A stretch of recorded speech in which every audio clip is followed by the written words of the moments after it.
Call the July 13th, 2022 City Council regular meeting to order. Would everyone please stand and join me in the Pledge of Allegiance?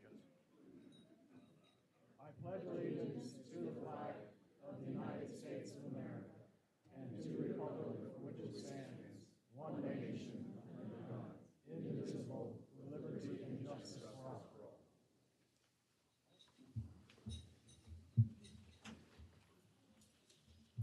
Will the clerk please call the roll?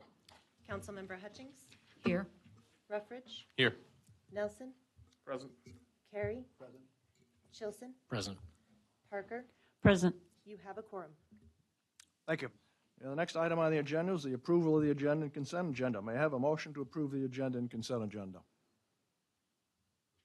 Ms. Hutchings. I'll make a motion to approve the agenda and consent agenda.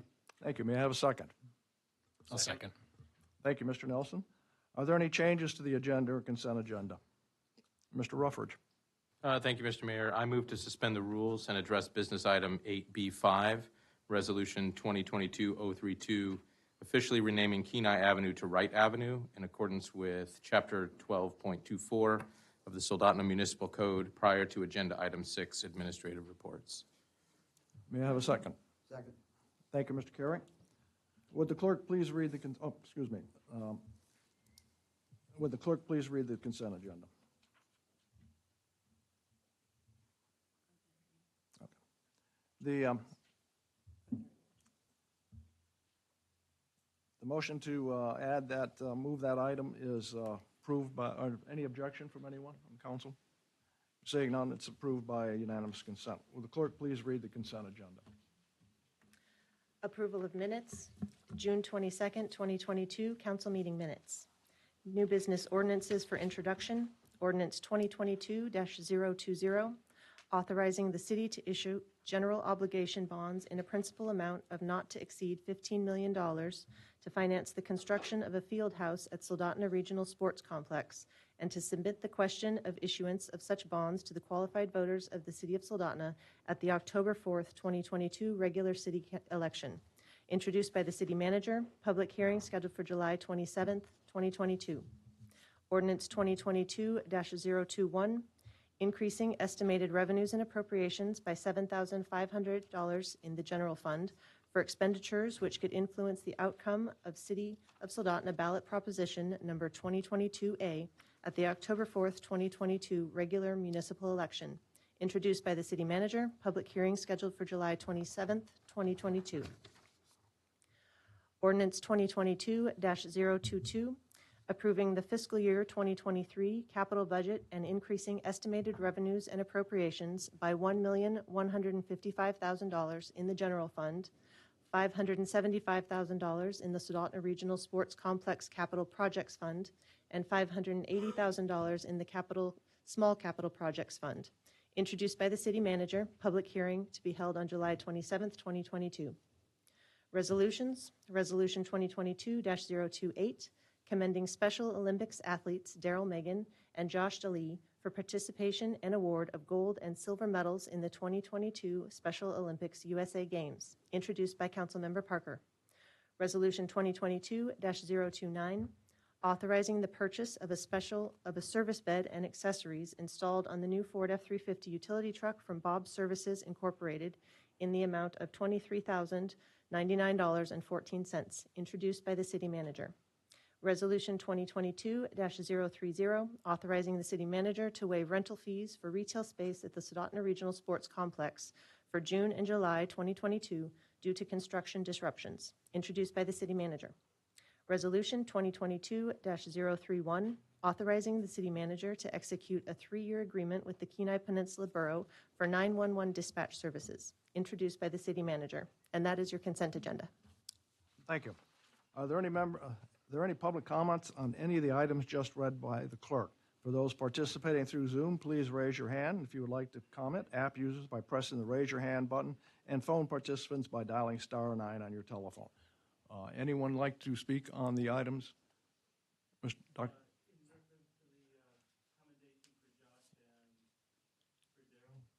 Let's go.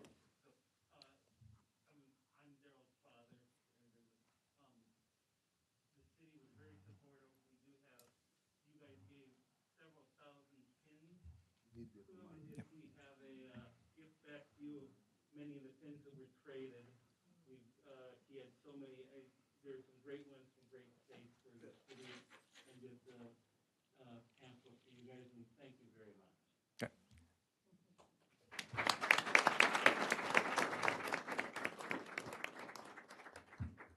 Is there anyone else who would like to speak on any of the items that were on the consent agenda?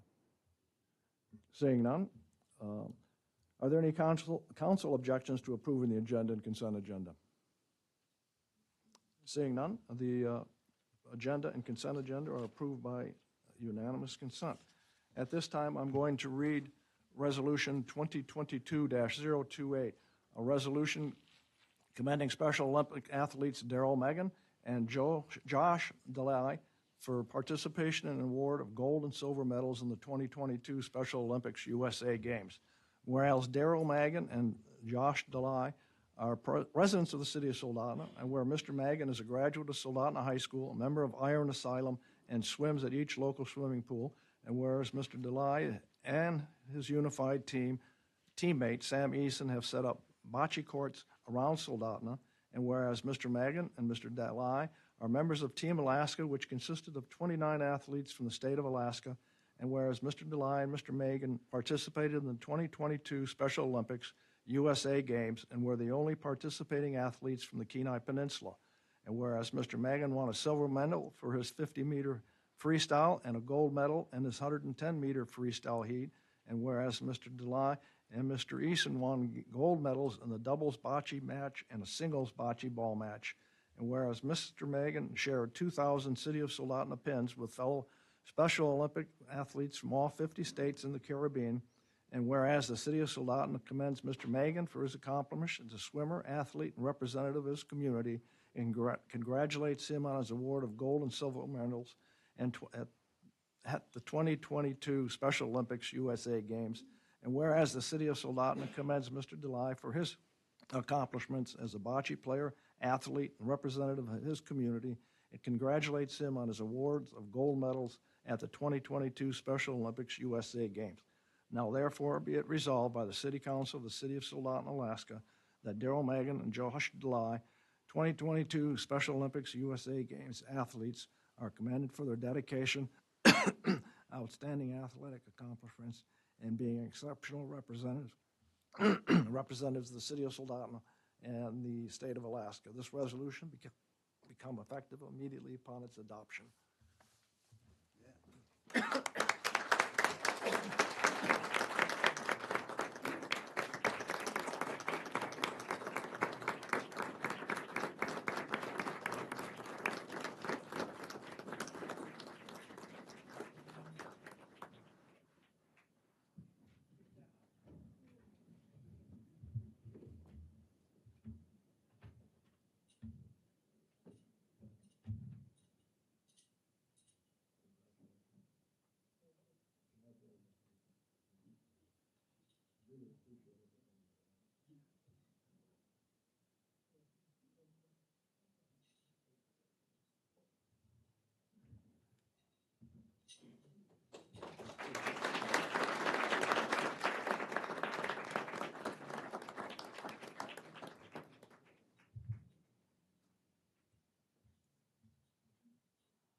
You'll have to excuse me, I'm losing my voice tonight. Next item on the agenda is, number 4, public comments and presentations. We are at that part of the agenda for public comments and presentations on any item not on the agenda. I believe many of you are here tonight to provide comment on the public use of Soldotna Creek Park, which is listed on the agenda. When we reach that portion of the agenda, and after the report has been made by the administration, there will be a public comment period.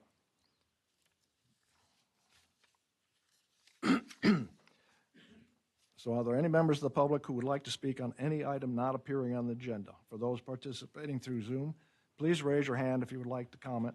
App users by pressing the raise your hand button, and phone participants by dialing *9 on your telephone. Is there anyone in the audience that would like to speak on any item not appearing on the agenda? Question regarding that. What's on the agenda There will be public comments on that administrative report. You can speak at that time. No, during that, after that administrative report.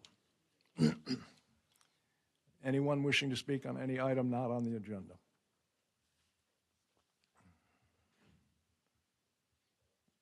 Seeing no one here in the audience and seeing no hands raised on Zoom, the public comment portion of the agenda is closed. Yeah, they did that.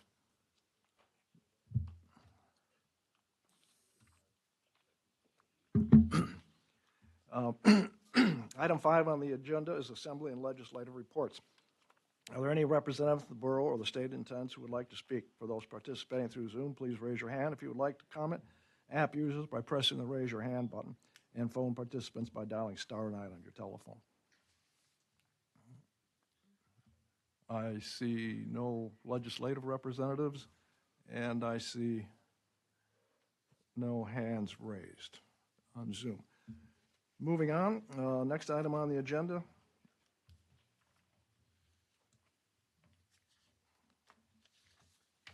is administrative reports, item 6.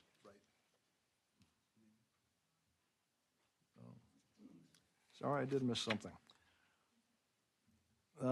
Next, the motion to suspend the rules to address Resolution 2022-032 prior to administrative reports was approved by the setting of the agenda. So, Resolution 2022-032, officially renaming Kenai Avenue to Wright Avenue in accordance with Chapter 12.24 of the Soldotna Municipal Code, introduced by the city manager. May I have a motion to adopt? I would make a motion to adopt Resolution -2022-032, renaming Kenai Avenue to Wright Avenue in accordance with Chapter 12.24 of the Soldotna Municipal Code. Second. Thank you, Vice Mayor Parker and Mr. Carey. Report from the administration. Thank you, Mayor Whitney. This item is on the agenda for consideration, but we did receive a request from the sponsor, Mr. Chuck Winters, who had requested that street name change, that this item be postponed to our next meeting. And so I believe we have a motion prepared and drafted if someone's willing to make that motion. The sponsor's requesting to instead have the council hear that item on July 27th. Thank you. Are there any members of the public who would wish to speak on this item? And for those participating through Zoom, please raise your hand if you would like to comment. App users by using the raise your hand button, and phone participants by dialing *9 on your telephone.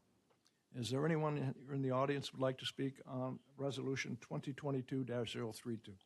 If you'd step forward, sir, and up to the microphone here and provide your name and address for the record. And you'll have 3 minutes.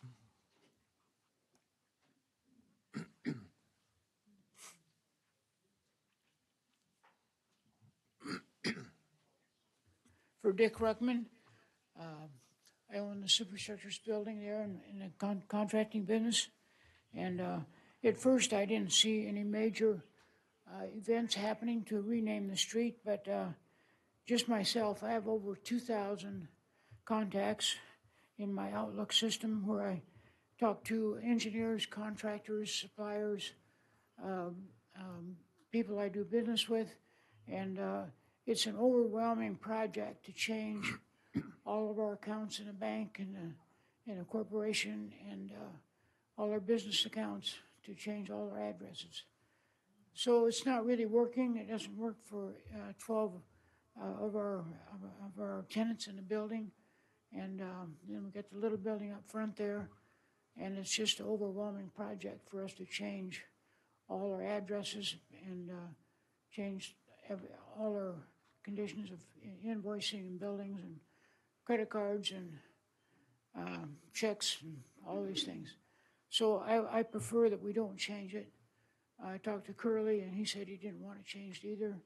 So I think we need to kind of look at that, relook at that. Thank you, sir. Mr. Jolson. Quick question for you. This recently went before our Planning and Zoning Commission before coming to the City Council. I didn't hear you. This previously went to our Planning and Zoning Commission before coming before us tonight.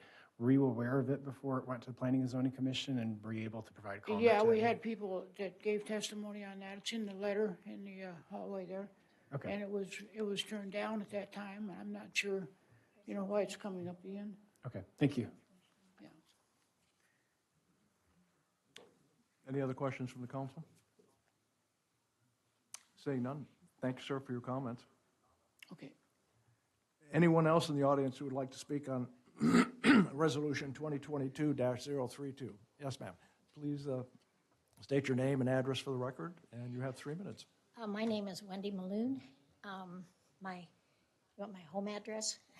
370 Endicott, Soldotna, Alaska. And I work with Dick Ruckman, so he has already said much of this to you. I just wanted to say that we really are wanting to honor Curly Wright. This is nothing to do to kind of stop that. But we would ask that it might be something that might be more appropriate for him. It's a very short street. He doesn't live on the street. And so it's not his address. And so we would just ask that maybe it would be considered for something more appropriate that he does. Like apparently he has some work with the hospital. Perhaps there's something there that could be named for him. Or a walkway by the river that would have a name or a bench there in, or something like that. So we definitely are not trying to disregard Mr. Wright in any way, shape, or form. We just honestly, it is a horrendous amount of bookwork and hours to do all of this. Dick built that building in 1977, so it has sat on that corner of Kenai Avenue for 45 years. All of our vendors, suppliers, manufacturers, everything know that as our address. So that's just us. And then the 12 other tenants in the building will also be deeply affected. Some of them very small businesses, but they have to change all their business cards, brochures, every bit of advertising they've sent out, as well as our corporate licenses and everything that affects a business. So this we respectfully ask that you would deny the renaming of this particular street at this time and find something maybe that would be more worthy of Curly's status to give to him. Thank you for your time. Thank you. Anyone else in the audience wishing to speak on Resolution 2022-032?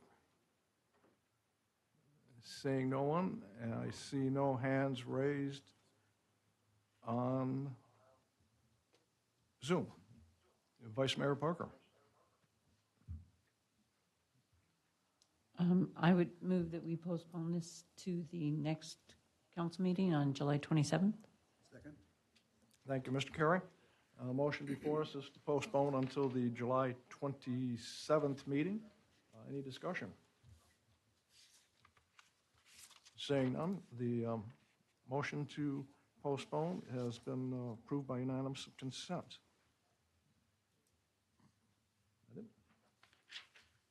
That will be postponed. Resolution 2022-032 will be postponed to the meeting on July 27th, 2 weeks from today. Next item on the agenda is administrative reports. Public use of Soldotna Creek Park by the administration and City Attorney Brooks Chandler. Numerous public comments were received by the council prior to the release of this meeting agenda. I request that the clerk include in the record of this meeting packet all public comments received by council@soldotna.org on the issue of events held at Soldotna Creek Park, received after the Soldotna Pride in the Park event, even if they may not have been on a specific agenda item. So we'll move on to the report from the administration. City Manager Queen. Thank you, Mayor Whitney. Mayor Whitney asked me to speak briefly. I've got just some notes I want to cover. He asked me to speak to the current policy, how we implement special events at the park. And so I'll talk to that and then invite City Attorney Brooks Chandler to speak to the legal memo that's contained in the packet that is going to guide any policy considerations the city considers moving forward. I'd like to say... After the report from the administration, there will be public comments. Thank you. The park was built, and as many of you know, the current iteration with the stage, the playground, the basketball courts, the Veterans Memorial, the Purple Heart Memorial, the Iron Mike, came after a 2007 conceptual planning process that involved the public. And then it was built in phases. Those newer facilities were constructed in phases, really from 2010 to 2014. At that point, you might remember there were 2 or 3 big events in Soldotna every year that we came together for. That was the River Festival, Progress Days, and we were hopeful, and in fact it was the intention, that that stage would become widely used as an event space for the community moving forward. Since then, it's exceeded our expectations in terms of the number of users, the new events that are there. As of yesterday, our Parks Department informs me there are 70 unique businesses, organizations, and individuals that are planning events in the park. That's just this year, 2022. And a lot of those are small. They're birthday parties. You might rent just a piece of the overhanging pavilions. But some of them, as you know, are quite large. And in terms of diversity of events, I kind of summarized some of those things. As you know, we've got the Wednesday market, which has grown tremendously from what it was even 10 years ago. The music in the park. We have weddings, celebrations of life. We have graduations and class reunions, fundraisers, political rallies, and rallies around specific topics, whether it be disability pride or food security. The NRA hosts a barbecue motorcycle ride, and of course we recently had Pride in the Park. We also have many churches use this space. There's 5 different churches that reserve the park at different times throughout the year to hold worship, musical events, etc. And then of course there's the music concerts. We've got live performances, lots of music, lots of dancing. So it was new to us that the stage facilitated the events at the park, but it's not new to the city in terms of our role as a landlord or a facility rental organization, because we've been doing that for decades at Soldotna Sports Center. And in fact, the current version of the application we use, the current version of our special use permit was really adopted from what we had already in place there at the Sports Center. And it didn't work exactly, and it could use a few more updates, but essentially that's the framework we applied to the park once it became open for the public to use. We have a lot of coordination with, through our Parks Department, with event providers ahead of time. And those mostly focus on logistics. So we're making sure that we've got enough bathrooms, trash cans, that our staffing is sufficient based on the attendance they're anticipating. If we need dividers or fencing, if they're going to have a liquor licensed event, then that fencing needs to be provided. And so there's a lot of back and forth, but really it's focused on our role as operationally supporting those events. We don't review content, we don't review lyrics or ask people to identify age appropriateness of an event. That's just not something that's been ever built into our process. What we do require is that they follow the policy, follow all laws, and that includes local, state, federal laws. I've shared with a few people who requested it, but I can grab it. It's a 2009 legislation, was the most recently updated version of our Soldotna Creek Park booking policy. It does come through the City Council because they set fees for all the different uses, as well as the general framework that is the policy. So it's been about 3 years, and as I mentioned, I'm open to looking at it. It should be revisited, particularly as the demand for that park changes. And we now have more users, more things to coordinate. So it makes sense for us to look at that, and I'm happy to do that. We would engage with the Parks and Rec Advisory Board. Certainly feedback can be accepted here, and we would start the process. I anticipate that would take a few months, particularly because now is the time of year, as you know, when our Parks Department is really busy. They're spread in a lot of directions. So realistically, I think that work would happen probably over the next few months and into the fall, if we were going to come back with some recommendations. I will say that my role as a city manager, there's been some focus on my role versus the council's role, and I think that's helpful. My role in overseeing the day-to-day operations of the city. In doing that, I approach that work from what I hope is a high ethical and professional standard, both in my words and my actions, and I expect the same of our staff. And I feel we've done that in this case. So there are real conversations to be had about policy, and this is the right venue for those conversations. So I'm looking forward to everybody's feedback, and I'll listen intently and happy to have those conversations moving forward. I think at this point, I'd like to introduce our City Attorney, Brooks Chandler. He can summarize the memo that's available in the packet, and I'd like to ask Brooks, if you would also maybe comment specifically in your remarks about this event. There's been some concern that a law was broken, whether a local or state obscenity law. I think it'd be helpful for you to speak to that as you talk through the legal framework around this policy. Thank you. Thank you. Good evening. It's pretty worthwhile for me to be able to see the people I work for, which aren't really the people that sit up here or the city manager, but Mr. Chandler, you may need to pull your microphone a little bit closer to you. but they're the folks that are sitting out there, people that live in Soldata. That's who I work for.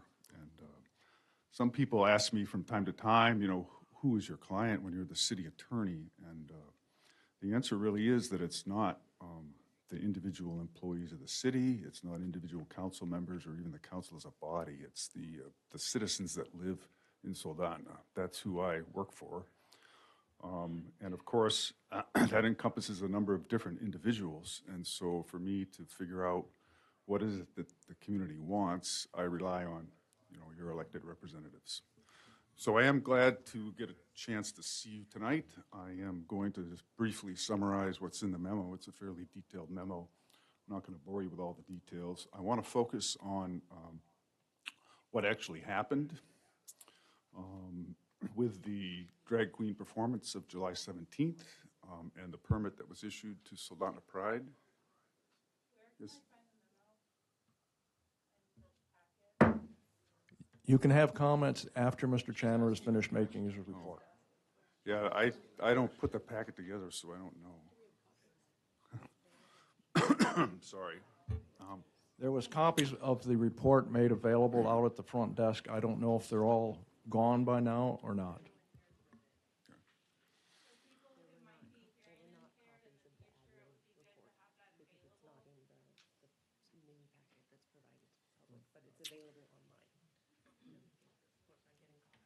My mistake there. Those are available online. Mr. Chandler's report is available online. Go ahead, Mr. Chandler. So Sorry that may for have been my mistake too, sorry. So I took a look at what actually happened, which was the issuance of a permit to Soldotna Pride to hold an event that was described in the application as a dance with lip-syncing event in support of Soldotna Pride, their purpose in general, and in connection with what is called a Pride Month, I think, type celebration. And I also took a look at what could happen in the future with regard to possible changes to existing city ordinances or city policies and how that might work within the existing legal framework that applies to things like this. So I began, I ended up concluding that the existing ordinances of the City of Soldotna, existing booking policy, did not allow the city to deny Soldotna Pride a permit to use the Fred Meyer stage for a drag queen show. That was a conclusion I reached. We do have an ordinance that says you have to get a permit to use a shelter in the park. The stage probably qualifies as a shelter. That ordinance dates from 1975. It has one basis for denial of a permit, which is if the proposed use of the park would present an unreasonable interference with or detraction from the general public enjoyment of the park. That's a stated basis for denying a permit to use a facility within the park that's in the existing ordinance. I considered that, and I concluded that that standard did not allow the city to deny a permit based on the planned content of what would be happening with a dance performance. And people might ask, you know, well, why is that? That doesn't really make sense to me. And the short answer to that question is that we live in America, not Russia. That's the short answer. And Please, please, no applause. that's the short answer. It has, Mr. it has Hugard. quite a long history. The history goes back to the adoption of the Bill of Rights, which included the First Amendment, which guarantees the right of free speech to people. What that means is something that's determined by courts, and there have been many cases over the years which I reviewed to understand sort of the scope of it in this particular context, which is the government, in the form of the city of Soldotna, giving permission to somebody to use a public park facility. And the way the First Amendment works is that the government is not allowed to censure speech. So the reason this permit couldn't be denied is because courts over the years have decided that dance is encompassed by the First Amendment because it's people expressing themselves. So even if they're not speaking, that's considered part of the First Amendment. And there are a number of cases from the United States Supreme Court and the Alaska Supreme Court that have said that the government can't censure speech. People are free within limits. There are limits that I'll get into when I talk about the future, but that's kind of the basic rule. So when you look at what was happening, the existing language of your ordinance really isn't a basis to deny somebody their right to express themselves on the stage in the public park. So the next thing I looked at was knowing that there might be interest in, well, you know, maybe we should change something, or, you know, can we change the policy? Can we put some restrictions on there? I did take a look at, you know, could that happen? And the answer is yes, it could, but in a fairly limited arena. The government is allowed to make what are called reasonable time, place, and manner restrictions on the exercise of the right of free speech. And so I imagine this community will have a debate on, you know, what those would look like. A, if you want them, B, if you do want them, you know, what form they might take. And people will disagree as to what is or is not reasonable. And I imagine you'll have a healthy debate about that. I made some, you know, recommendations as to how, you know, the contours of that debate. And they are that first, changes to existing policies should be, you know, carefully considered. It shouldn't be something that's done in the course of a meeting or two, or in reaction to one particular event. It should be carefully considered because it needs to apply to a wide variety of use of the park. Secondly, the changes that you do implement should not be intended to achieve a stated policy goal of censoring unpopular speech. There may be other policy goals that you would like to implement, such as limiting the people that could view inadvertently speech that they found offensive, and things like that, but your primary goal should not be censoring speech. A second recommendation is that if there are going to be limitations on the form and type of permitted expression on stage in the park, that it should be very specifically defined rather than using more general terms such as immoral or contrary to community values. Courts do not like those general terms because they feel it gives too much discretion to the government to decide what speech is allowed and what speech isn't allowed, and they find that violates the First Amendment. And my final recommendation is that changes to the policy should be made after reviewing, evidence about what it is that the activities you permit, how they might impact the community in a negative way if, in fact, you're trying to limit the negative effects of these permitted activities. So those were the conclusions and recommendations with regard both to what happened in the past and in the future from the big picture policy goal. I also took a look at, did the performance itself violate any city ordinance or any state of Alaska law?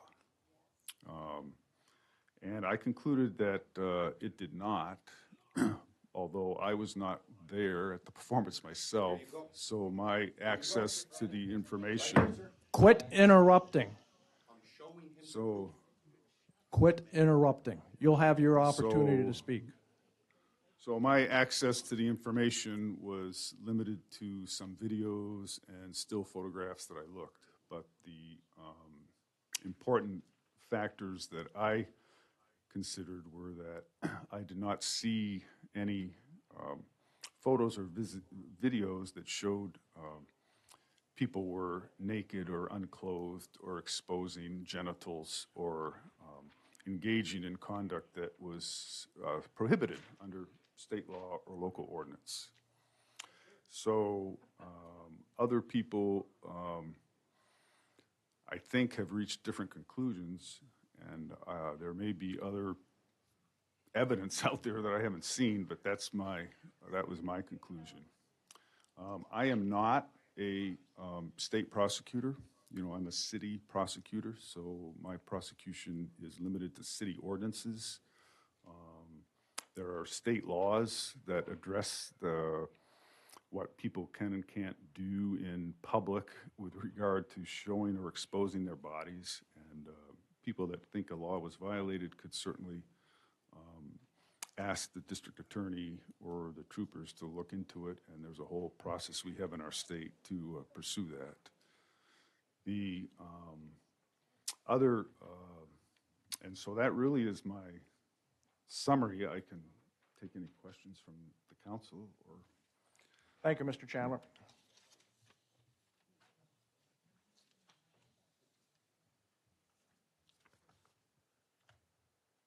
The public comment period on the public use of Soldotna Creek Park is now open.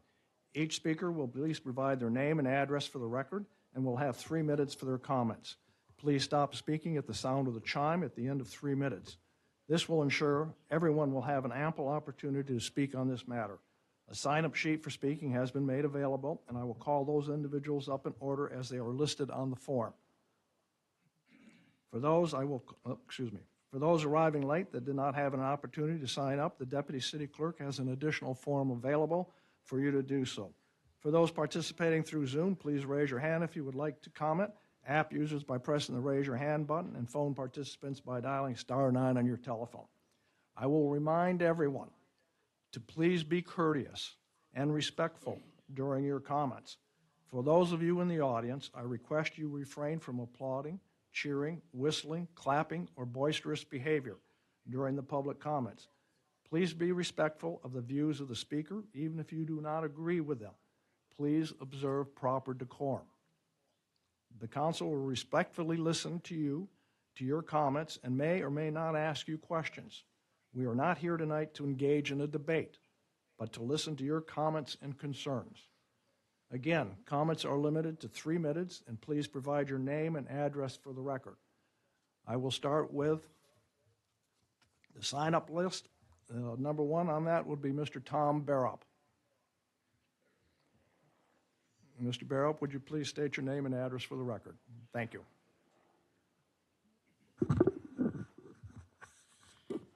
My name is Tom Barop, and my address is P.O. Box 2763, Soldotna, Alaska, 99669. Mr. Mayor, council members, and city manager, I want to thank you for the opportunity just to be here, because it's not my intent to attack anybody or to do anything that would be offensive to anybody in this room. My intent is the personal conduct that was there, and I'm going to read some things. As a former city mayor of this city, I'm concerned because it's part of my life. I enjoyed it for many, many years. I also served as a police officer here, and I raised my family here. Fortunately or unfortunately, whichever way you look at it, I went on with a career in another area, and so I had to leave the community. I am not here, like I said, to attack anyone, but to share my personal concerns about the drag queen event that was recently held in the Soldotna Creek Park in front of children with the public restrooms right near it and the kiddie park playground. In fact, my family sponsored part of that park that is there. We need to take a look at a revised resolution and an ordinance. It is not my intent, again, to talk about the Pride movement or any other organization or people group, but about what is our people group, but about what is appropriate in a family-friendly community park. After discussing this issue with my family, I was reminded that 2 of my children were on the Parks and Advisory Board at one point in time, so it's very dear to my family. I did receive today, because I was very open, and Councilman Carey asked me a question earlier. I had a meeting at my house. That meeting was open to the public because I made it public on my Facebook page. Now, I apologize if people didn't get that message. I wanted anybody that had an interest in this to come. What we did not want as a police officer is to have any type of controversy in the sense of abuse of anybody. But I received this earlier today. The city is going through the motions of allowing you to speak because they must, but this will not go your way ultimately. The vast majority of society does not agree with you, your self-righteous stance, and you will be mocked and made fun of the second that you out of earshot from people. Mr. Barrow, could you wrap it up? Yep. I'll wrap it up. My wife and I have 46 years, Adele, who's with me, and I came back to this community. We chose to come back here because our hearts are right here. We want to be part of this community, but I personally cannot stand to observe this type of action in front of our children. I thank you again for all the time that you're taking for this. There is no disrespect to anybody in this room. Thank you, Mr. Barrow. Thank you very much. The next one on the list is Adele Barrow. And please state your name and address for the record, and you have 3 minutes. Yes, thank you. Adele Barrow, Box 2763, Soldotna, Alaska. And all I can say is my husband said it's just the same way I feel. Mother of 9, 38 grandkids. I don't want to see my kids or my grandkids see that, be exposed to that in the park. And I think it really has to do with children. It has nothing to do with what they want to do. It's just who they want to do it in front of. They need to find a private spot, adult-friendly. That's their choice. That's their right as an American to do that type of activity or dance or whatever they want, but not in front of our children. To me, that's exploiting my kids, my grandkids. I don't want to see that in my family-friendly park, and I don't want to see it when I bring my friends from out of state and they're visiting the park and they view this kind of activity in our city. I don't think they'd want to come. I saw the magazine with the picture of a gentleman on the front cover, and if that was on the front cover of my magazine coming to a city, I would avoid that city. And I just wanted to make that my point. But, you know, I grew up here. I knew that there were spots outside the city that there was this kind of activity going on, maybe not that typical activity, but similar. They were outside the city or near the outside of in the city limits, but outside. That's where it needs to stay, in a private, venue, adult-friendly, not for children. Thank you. Thank you, Ms. Barrow. Next one on here is Leslie Morton. Please state your name and address for the record, and you'll have 3 minutes. Leslie Morton, P.O. Box 105, Soldotna, Alaska. My husband and I have resided here and raised our children here for over 20 years. The First Amendment provides, among other things, for the freedom of speech and the right of people to peaceably assemble. First Amendment rights apply the most heavily in a traditional public forum, such as a public park. In 1939 decision, Hague versus CIO, the U.S. Supreme Court explained, whatever the title of streets and parks may rest, wherever the title of streets and parks may rest, they have been held in trust for the use of public, and time out of mind have been used for purposes of assembly, communicating thoughts between citizens, and discussing public questions. Thus, city officials must not treat different persons and groups of persons differently on the basis of content and viewpoint of their message.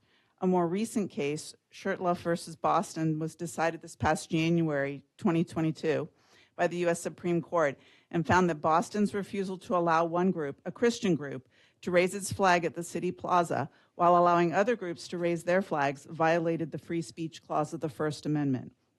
So it's legally well established that in order to ban one peaceful group from using the park, the city would be required to ban all groups. To selectively ban pride or drag queens would clearly violate both free speech and the right to peaceful assembly clauses of the First Amendment. To do so would likely lead to costly lawsuits. Soldotna can spend its money much more wisely than on lawsuits. Additionally, age appropriate is in the eye of the beholder. My husband and 12-year-old daughter were working on their second-degree black belts when we chose to allow our daughter to watch an R-rated martial arts movie due to the amazing karate kumite content. There are many R movies I would never allow my 12-year-old to watch, but we felt in this case that was appropriate. As to the costuming of the drag queen, male ballet dancers performing Swan Lake at the American Ballet at the Kennedy Center wear less and show more parts. If it bothers you, don't go. To quote President George Bush Sr., I want a kinder, gentler nation. Teach children through your presence that there's such a thing as reliable love. And in the words of Jesus, as brought to us by John, love each other as I have loved you. So please be kinder to those with differing views. Again, if you don't want to see it, don't go. Don't take your family, but don't ban people for being. Thank you. Thank you, Ms. Morton. Next name on the list is Susan Lockwood. Susan Lockwood. Well, you're listed right here. You're listed number 4 on the very first sheet.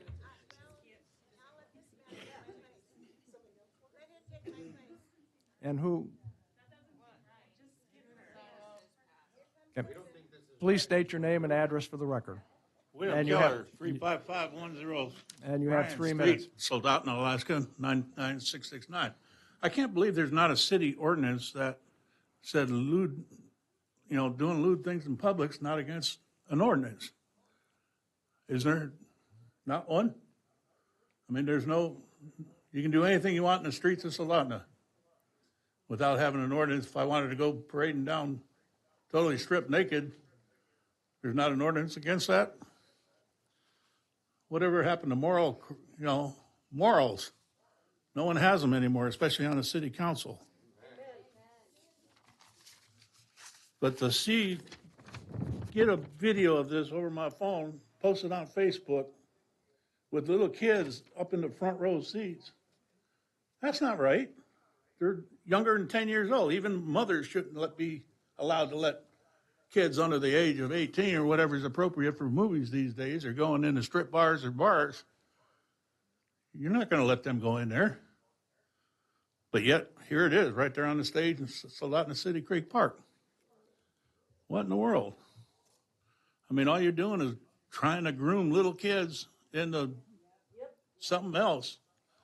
Let them grow up. They go to church, they go to school. I know what they learn in school these days too, but they're being groomed to not be a member of society as we know it. I know there's other people. I I don't give a rat's patootie that someone wants to be gay and they want to get out there and do their thing. It does not offend me. It does not offend me. However, when they're doing it in front of little kids the age of my grandkids, that does offend me, that the city has no control over what people do out there. I mean, we could have easily walked up on the deck, okay, I'm proud to be a heterosexual conservative, and I know you're not, you don't like us for that fact. But freedom of speech is, yes, freedom of speech. It's like, let's go Brandon at the Sports Center, same thing. But yet, the city council, or better yet, the guy that runs the Sports Center decided that that's not allowed for free speech. But yet we can get up there and do this, twerk in front of a bunch of little kids. That's not right. And if there's not anything on the books about it, there needs to be. I mean, we got a lot of churches around here, a lot of Christian folks, and I'm proud to be one of them. But Soldotna has went so far down the drain in the last 22, 24 years since we've lived down here, moved down from Fairbanks after retired from the military, and this is unbelievable what's gone on. I got 0 seconds left, so I thank you for your time. Thank you for your comments. And I hope someone comes up with an ordinance to protect our kids. Thank you. The next person on the agenda or the sign-up list is Jessica Veldstra.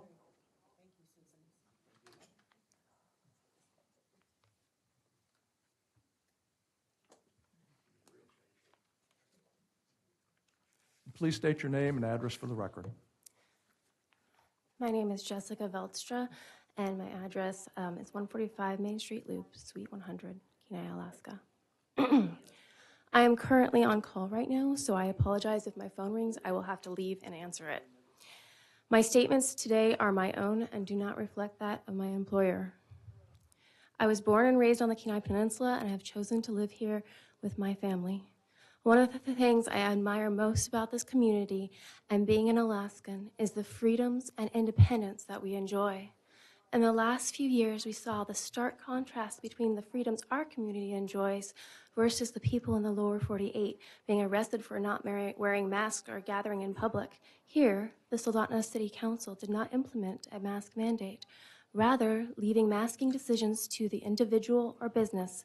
Even though masks proved to be effective, they chose individual freedom over mandating community safety decisions. I would ask that the City Council make a consistent decision this time while considering implementing additional restrictions on our freedoms. The recent Pride event that caused so much discussion did not break any laws or statutes, since the performer wore tan-colored leggings, no genital areas were exposed, and no specific dance moves, to my knowledge, are outlawed. It has been repeatedly stated by people who support new restrictions that the outrage is not about hatred toward the LGBTQIA+ community, but rather a need to control what is appropriate for children to see. Shouldn't it be up to parents' decision what community events their children participate in? If a new ordinance is truly to be non-discriminatory, what are we going to restrict? Tan-colored leggings? Specific dance moves?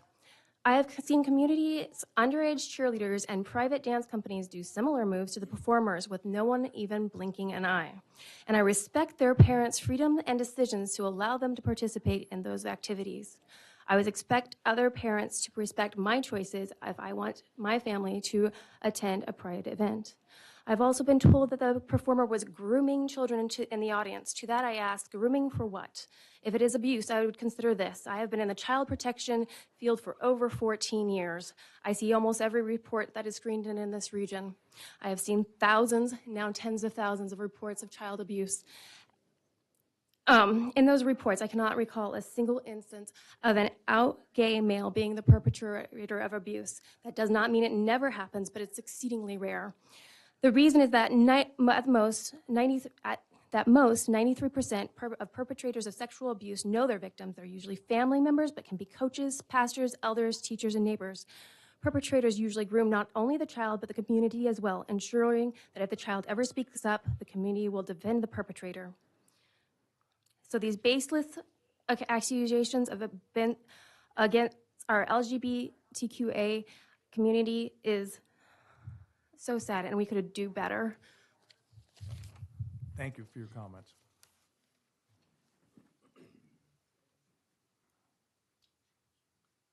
Next name on the list is Lacey Brewster. Oh, go ahead. My name is Lacey Jane Brewster. My address is P.O. Box 306, Kenai, Alaska.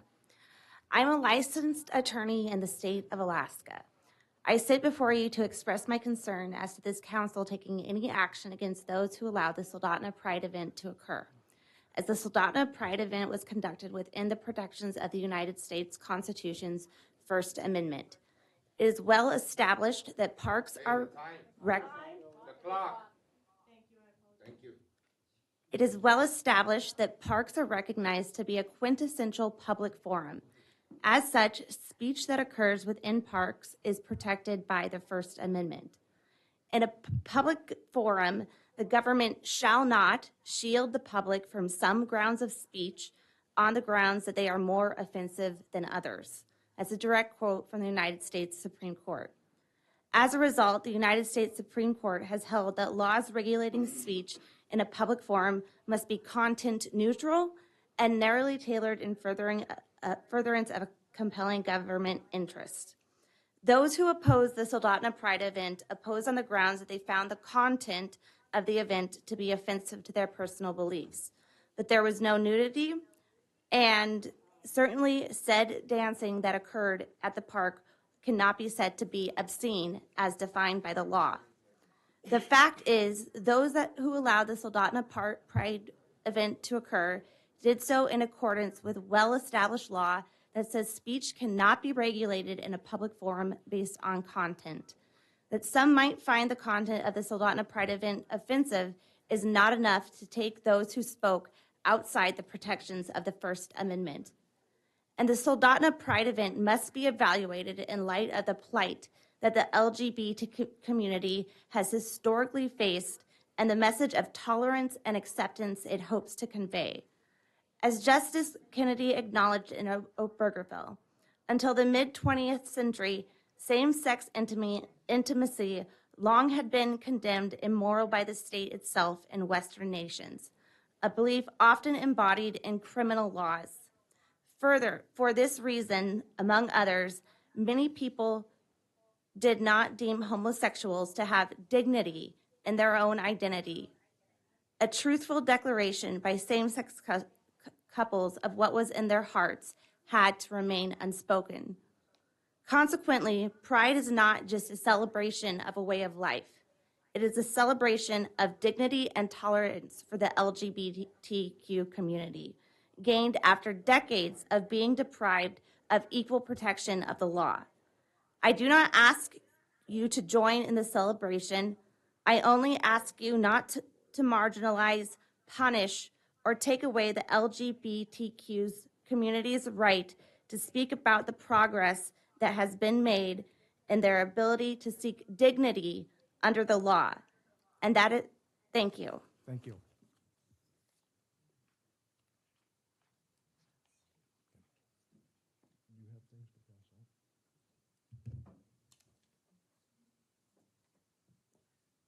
Copies of that administrative report are now available out on the back in the hallway on the table out there.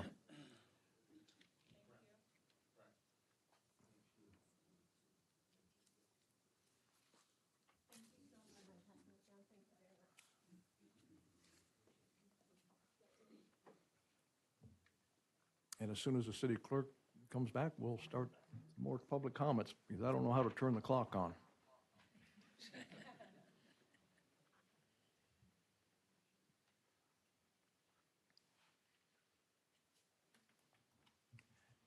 Next name on the list is Michelle Vasquez. please state your name and address for the record, and you have 3 minutes. Thank you. My name is Michelle Vasquez, and I live on Rafe Street in Soldotna. Good evening.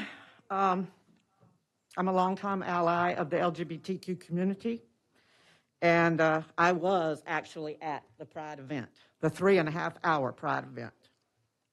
Given all the outrage over the Pride in the Park, I wanted to give a little background of what transpired before the event. An Alaskan blogger put out a call to Christians to protest our event and to affirm the traditional Judeo-Christian view of human sexuality and marriage. Under the First Amendment, these folks have every right to protest. This year, however, one of the comments on this blog was of an extreme nature. The individual asked the blogger if guns were encouraged for the counter-protest. This caused the organizers great concern, so extra precautions were taken for the march. Pride in the Park was a huge success. More people attended this year than ever before. There was great joy, happiness, and everyone had a great time. 2 weeks after, lies started. One of our representatives from this peninsula area called for our city manager to be fired. Accusations were made against the performers and the organizers. The comments written on social media were very hurtful to the LGBTQ plus community. I wrote down a few of those comments that I read on social media, and I quote, "We must fight this evil that is literally at our doorstep. Nothing normal about bringing a strip club to Soldotna Creek Park. The drag queen should be put on a watch list, and parents of the children should be investigated by OCS. Let's get Pride off the roster for next year. Anchorage can keep all the pedophile crap. Pedophiles are the parents of the children. Names that we were called on social media: pedophiles, groomers, sexual harassers of children, degenerates, and depraved. The LGBTQ plus community, allies, friends, and family have every right to use public areas to celebrate Pride, just like any other group, as long as we abide by city code, state laws, and federal laws. Pride is always for and about celebrating the LGBTQ plus community, and nobody is forced to attend. It is a private event and a public space, and if people don't want to come, don't come. I do agree with one sentiment expressed by several who hold opposing views from me. We must protect the children. Yes, we must protect the children from hate, discrimination, bigotry, homophobia, by being loving, welcoming, and accepting of all in our community. Thank you very much. Thank you, Ms. Vasquez. Next name on the list is Ed Oberts. Mr. Oberts, please state your name and address for the record, and you have 3 minutes. Yeah, Ed Oberts. I live at 410 West Riverview here in Soldotna. And I apologize. I probably should have spoken during public comments because I wanted to talk before the attorney talked, because I really believe in community standards. And who else in this community represents our community but the city council? In our country, we've seen attorneys, and nothing's bad about our current attorney, but attorneys and judges think they have legislative powers. They do not. You do. It's that simple. Age-appropriate community standards. We're done. I'd like to see the council tonight direct the administration not to embarrass us again. And I'd like to see you develop some policies that give her, or whoever the administration is, the ability to deny a permit if it's not age appropriate for a public place that it's been so successful at the Soldotna Park, it's hard to find a parking place anywhere close. It doesn't matter hardly what event's going on. People want to go there. And if we create events like this that the community is totally split over, I don't know how you individually believe, but I believe it was wrong, and I wasn't there. I mean, the photo is wrong. Do we want that to be our community standard? So I encourage you today, make a motion, give the administration some ability to deny a permit. You are the legislative body for us, the citizens of Soldotna. Thank you, Mr. Oberts. Next name is Jesse Kolsar. Please state your name and address for the record, and you will have 3 minutes. Jesse Colasar, 38555 Cinead Court. My concerns over what took place at the park has zero to do with what event was sponsoring the dancers in the park. The LGBTQ community does have the right to assemble a peaceful gathering and parade through the city. What I don't support is this kind of sexually explicit behavior to take place in a taxpayer-funded park within close proximity to a public playground. I don't understand what the goal is in exposing children to such obvious sexualized and provocative entertainment. Studies show early exposure to sexually explicit material may lead a child to normalize and prematurely sexualize a child, incite a child to experiment with sexually explicit behavior to make sense out of it, lead a child to normalize and become desensitized to high-risk behavior, shape a child's expectations of physical appearances and certain sexual acts, blur boundaries, increase a child's risk of victimization, sex trafficking, increase a child's health risks, including sexually transmitted infections and sexual exploitation, increase a child's risk of problematic sexual behavior against other children, interfere with a child's healthy sexual development. So I ask, what value does this provocatively sexually implied entertainment bring to the children of this community? I want to know if the city attorney even watched any of the videos of what happened in the park, because the description of what took place in the park by Stephanie Queen was very mildly stated and written in a way to discount the sexual nature of the performance. For one, she's basing the entirety of the event on one single video that did not speak to the wholeness of the event. My husband and I have watched countless hours of video of what took place in that park, and there was a whole lot more than twerking involved. You as a council also could take time out of your busy schedules to do your homework and watch actually what went on in the park so you could properly speak to the matter. Stephanie said the individuals twerking were fully clothed.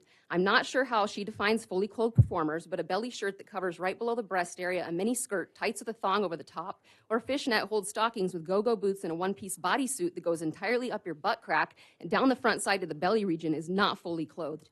The city attorney represents the city and is attempting to defend the city's actions. The city has clearly taken a one-sided approach to handling the concerns that have been consistently voiced over the last several weeks. Where are the last 3 weeks of emails that were sent to the city council? Why weren't those made public? Instead, you decided at the last minute to make public only the emails that came in the last 6 days, all defending the attorney's attempt to legitimize this conduct. The only part of this memorandum that I care about is page 16 concerning what are you going to do about it. Time, place, and manner are addressed in conducting studies on the negative impacts of sexually suggestive dances there. If the city is not willing to take steps to prohibit this from happening again, then the entire resolution allowing the city to rent the park at all just needs to go away. We know it's a huge moneymaker for you. All of these vendors in the park, tax dollars, money talks. So maybe the entire thing needs to go bye-bye if you guys can't speak to this and fix it. This warrants seeking out maybe our own attorney to investigate the entirety of the situation and not just one single video clip. Thank you. Thank you. The next name on the list is Isaac Colasar. I'm Isaac Colasar, 38555 Cinead Court. I want to make it very clear that we're not going against Pride, saying the LGBTQ community shouldn't be able to voice their stuff. It is directly the sexual act. This kind of stuff should be done behind closed doors. From the very beginning, when this was brought to our concern, I only needed a 13-second video. Now I've got 100 gigabytes from the city that you guys have neglected. Did a drag queen go inside of a woman's bathroom right after a girl that looked to be around the age of 15? Yes. How long did they spend in there? Oh, you guys look confused. I've watched all this video footage, and you need to see it yourselves. You guys have failed. You guys have all failed us miserably, all right? I want to hold you accountable for that. It would have been very easy first going to Andrew Carmichael and then to Stephanie Queen, but it's very obvious that we've been led astray, all right? So as far as the city attorney goes, I think he should be fired immediately. Due to the fact that if you look at his definition from Wikipedia of twerking, as he writes it out, he says that it is widely viewed as sexually provocative. That is not the definition. Pull up Wikipedia right now, check for yourself. The first thing it says is that it's a sexually provocative dance in a manner of, and then describes. So tell me that is not blatantly lying very boldly on this form. And maybe he didn't write it himself. Maybe he didn't copy and paste it, but that's his job, his stamp of approval. So I want to know why. And that's not going to go away. I'm not going to go away. I promise you that right now. The drag queen in question had a long post about how they apologized. This was inappropriate for children. This is grooming. All right. People don't want to say that because it sets people on fire. All right. I would never go against the right of Good Time Charlie's to do their strip thing. Not my scene. Cool.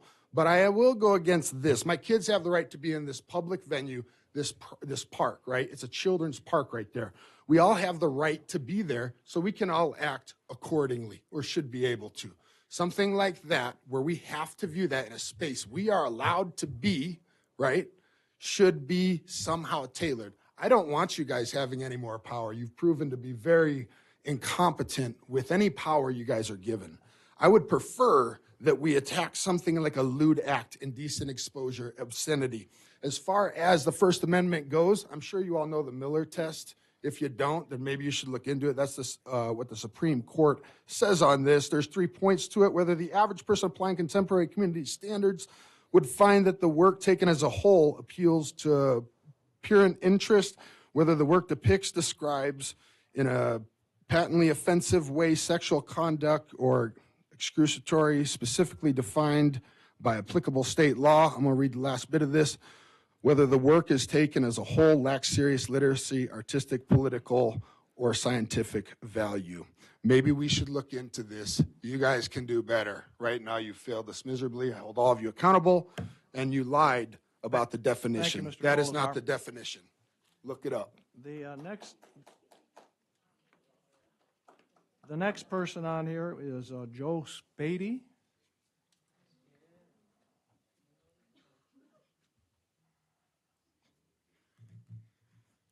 Please state your name and address for the record. You have 3 minutes. Thank you. My name is Joe Spady. I live at 409 Birch Street, Kenai, Alaska.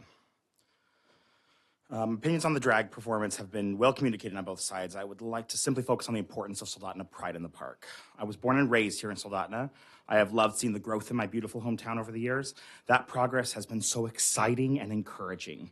Every year since I moved back, Pride in the Park has grown and grown. I don't know if our community fully understands how powerful that is. My earliest memories of being gay are having a crush on Stephen Curtis Chapman when I was watching Christian music videos with my sister when I was around 6 or 7 years old. That is when I stopped feeling safe in my home and my church. Sorry, that is when I started smiling harder to ensure my fear was hidden. That is when I started being the best possible Christian, hoping that maybe I could have possibly escape hell. I was terrified, self-loathing, suicidal, isolated, and closeted. A kid desperate for hope, desperate for understanding and clarity. Simply driving past pride flags in the park would have made all the difference for me. Just seeing that there was hope out there, knowing that there was love and acceptance within reach. I am unclear how members of our community plan to end twerking in our public spaces, and I have no intention to interfere. But if there is any goal to remove pride in the park, then we need to take action to protect this vital, life-saving event. Our community must fight to ensure that we have safe places for gay kids, because many do not live in homes where they feel safe. I wasn't safe enough to come out until I escaped my family home. I am so grateful I found safe friends and families in California, but I could have avoided so much trauma if I would have found that safety here in Soldotna. Thank you. Thank you, Mr. Spady. Next name on the list is Shelley Sainer.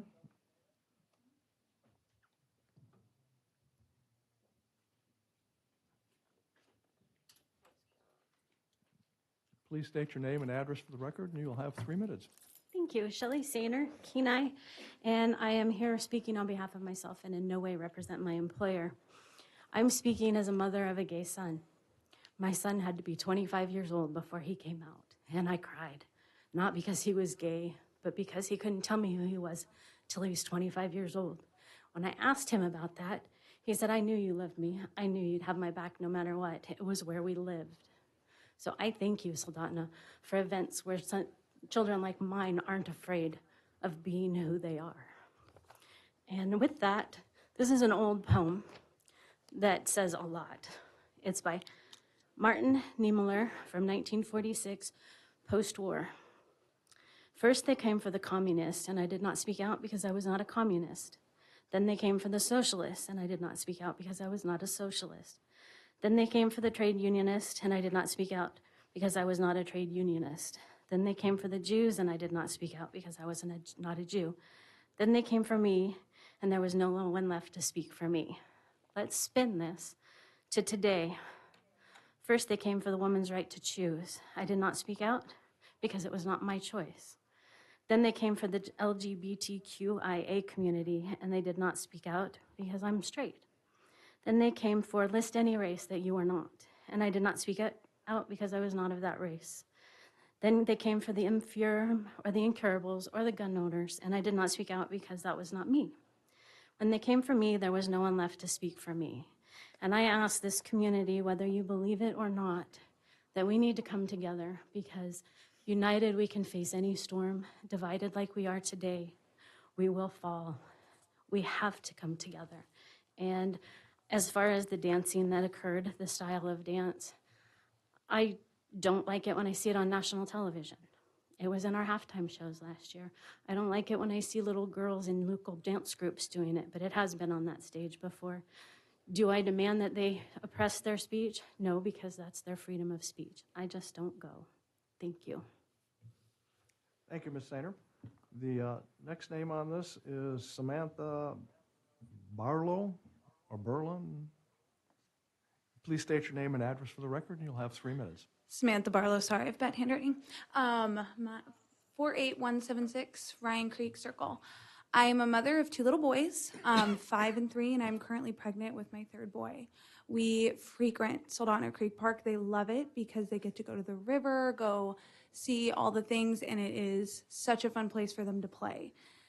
The thing is that it's so easy to say that you understand this, but when you are a stay-at-home mother who is constantly with your children answering every single question of why, it's a much different situation. It's also easy to say that I could just not go. Well, there's certain days where the only time we can go is when daddy's off work. We only have 1 car. And this wasn't on the events page on Facebook. I saw it nowhere. It was not advertised to me as a mother who's busy and juggling so many things. It could have been very easy for me to take my children at that time. And the problem with that is the questions that they shouldn't even be considering at the age of 5 and 3. They have no idea what sex is, and they should not be expected to know what it is. And to expect me as their mother to explain it to them because I happened upon something that I do not agree with in my community that has no protection for our children is absurd. And it's sad and it's scary as a mother that I can't even go to my local park now because I feel that I'm going to expose my children to something that I can never take back once they see. And so I just urge you guys to see it from a mother's perspective as well. Thank you. Thank you. I'm going to go to the Zoom participants now, and we will start out with, well, it says Samsung SM. Are you there, Samsung? That's Korea.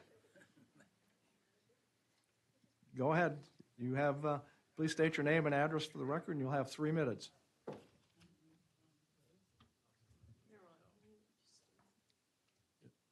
My audio may not be on. You need to unmute your phone.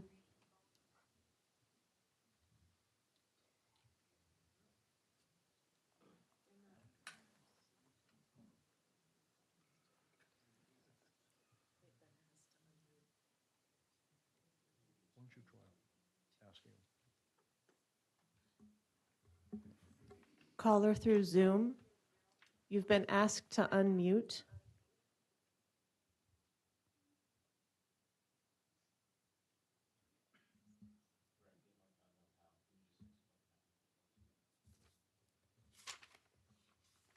Technical difficulties. I believe *6 is the buttons to unmute through the Zoom.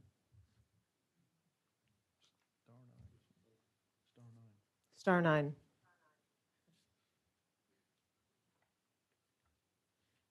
No, that's to raise your hand, Whitney. It's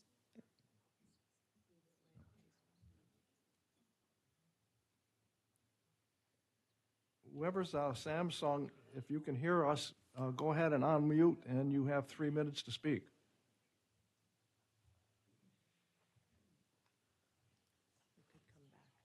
Yeah, that's what I'm going to do. All right, we're not getting a response, sir. We're going to go to the next one, and I can't even pronounce this name. Uh-oh.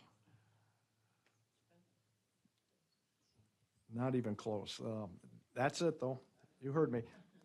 You have 3 minutes. Please state your name and address for the record. Hi there. My name is Xochitl Pasela. My address is P.O. Box 2552. And thank you, Mayor Whitney, council members. And I support free speech like a true American.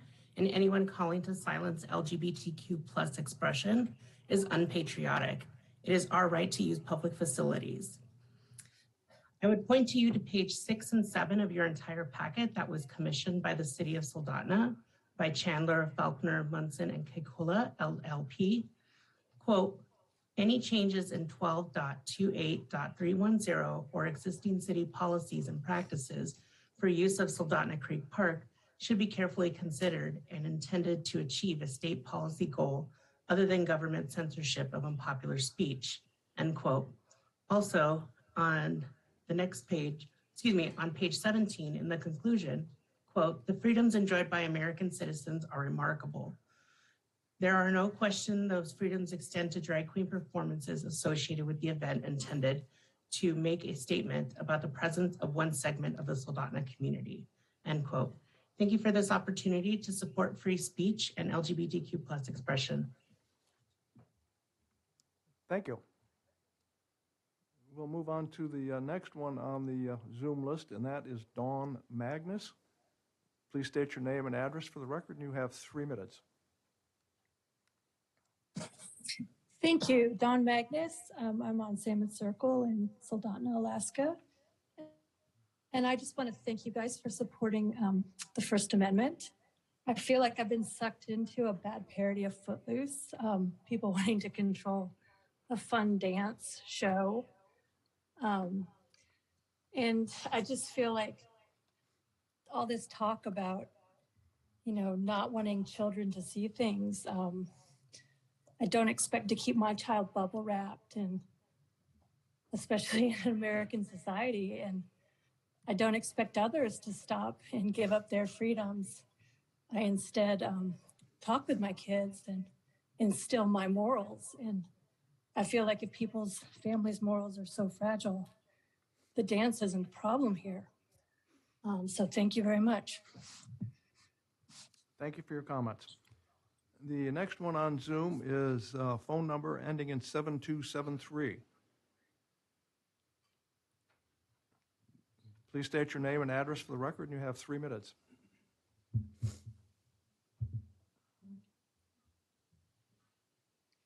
Go ahead.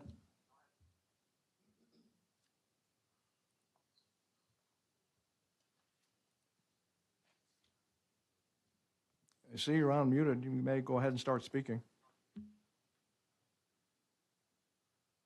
Unmute. I'm sorry. So am I unmuted? Go ahead. Please state your name and address for the record, and you'll have 3 minutes.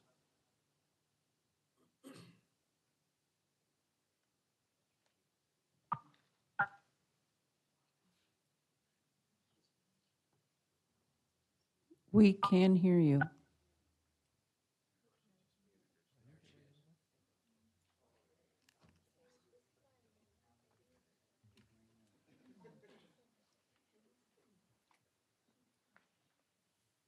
All right, we'll go down to the next one. Next person up on Zoom is Penny Vadla. Ms. Vadla, please state your name and address for the record, and you have 3 minutes.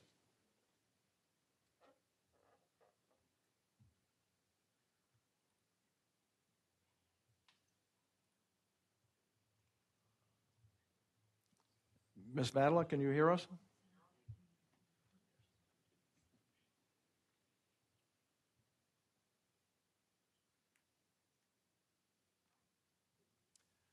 Oh, I just love technology.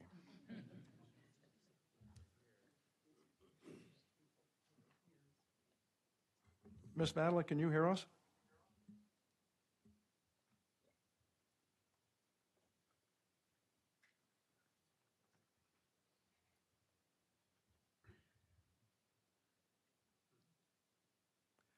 All right, we'll move on to the next one.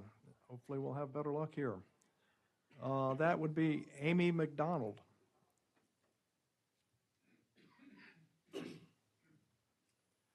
Please state your name and address for the record, and you will have 3 minutes. Hello, my name is Amy McDonald. Thank you, City Council members and community members. I am in Sterling, Alaska. I would just like to read for the record, 18 U.S.C. 1470, obscene material can include visual depictions, and the definition of obscenity is anything that fits the definition upheld by the Supreme Court case law, California, or Supreme Court versus California. And 18 U.S. Code 1470 discusses the transfer of obscene material to minors. Whoever using any facility knowingly transferring obscene matter to another individual who has not attained the age of 16 years, knowing that such other individual has not attained the age of 16 years or attempts to do so, shall be fined under this title with some other consequences. So this is not anything towards any type of LGBTQ or anything like that. This is just about keeping the kids and the minors safe and not exposed to inappropriate materials. Thank you. Ms. McDonald, you were very difficult to understand. We were getting breakup and everything else. May I suggest that you send an email to the city and with your testimony? That way we'll have it for the record. Okay, thank you. Thank you. We'll move on to the next one. We'll try Samsung again. If you'll unmute, and please state your name and address for the record, and you'll have 3 minutes.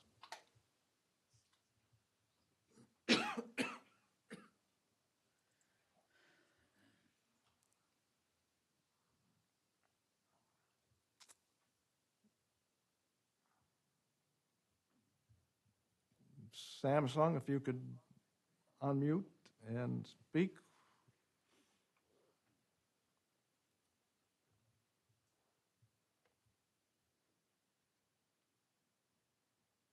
All right. We'll move on somewhere else. We're not getting any response there. Next one up on the sign-up list was Jacob Barlow.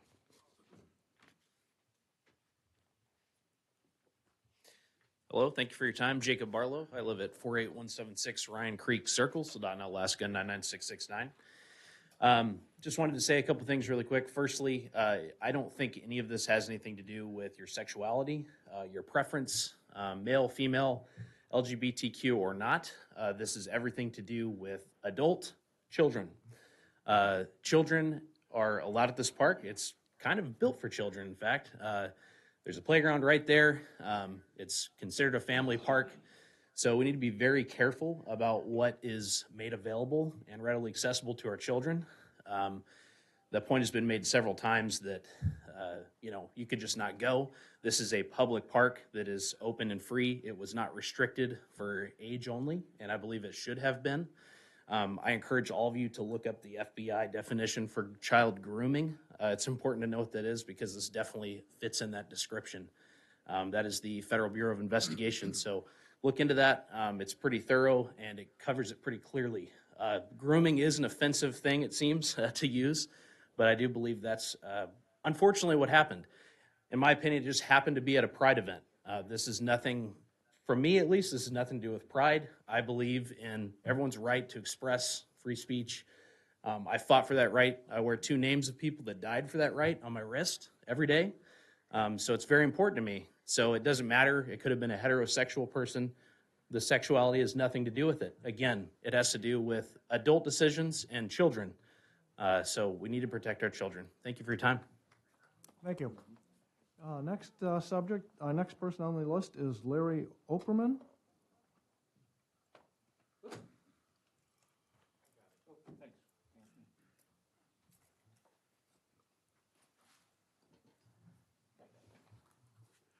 Hi, my name's Larry Opperman. I live on Endicott Drive in Soldotna. And I actually would like to commend the council, Stephanie Queen, and the entire council. We obviously have a tough situation here between the community, and it is a concern for what children do, but it's also a concern for the First Amendment, like a lot of people have said. Now, I will fully admit I don't have children, but I also look at it from the standpoint of when something seems to go wrong anymore, it seems like a lot of people point their finger at the government. They want the government to fix everything.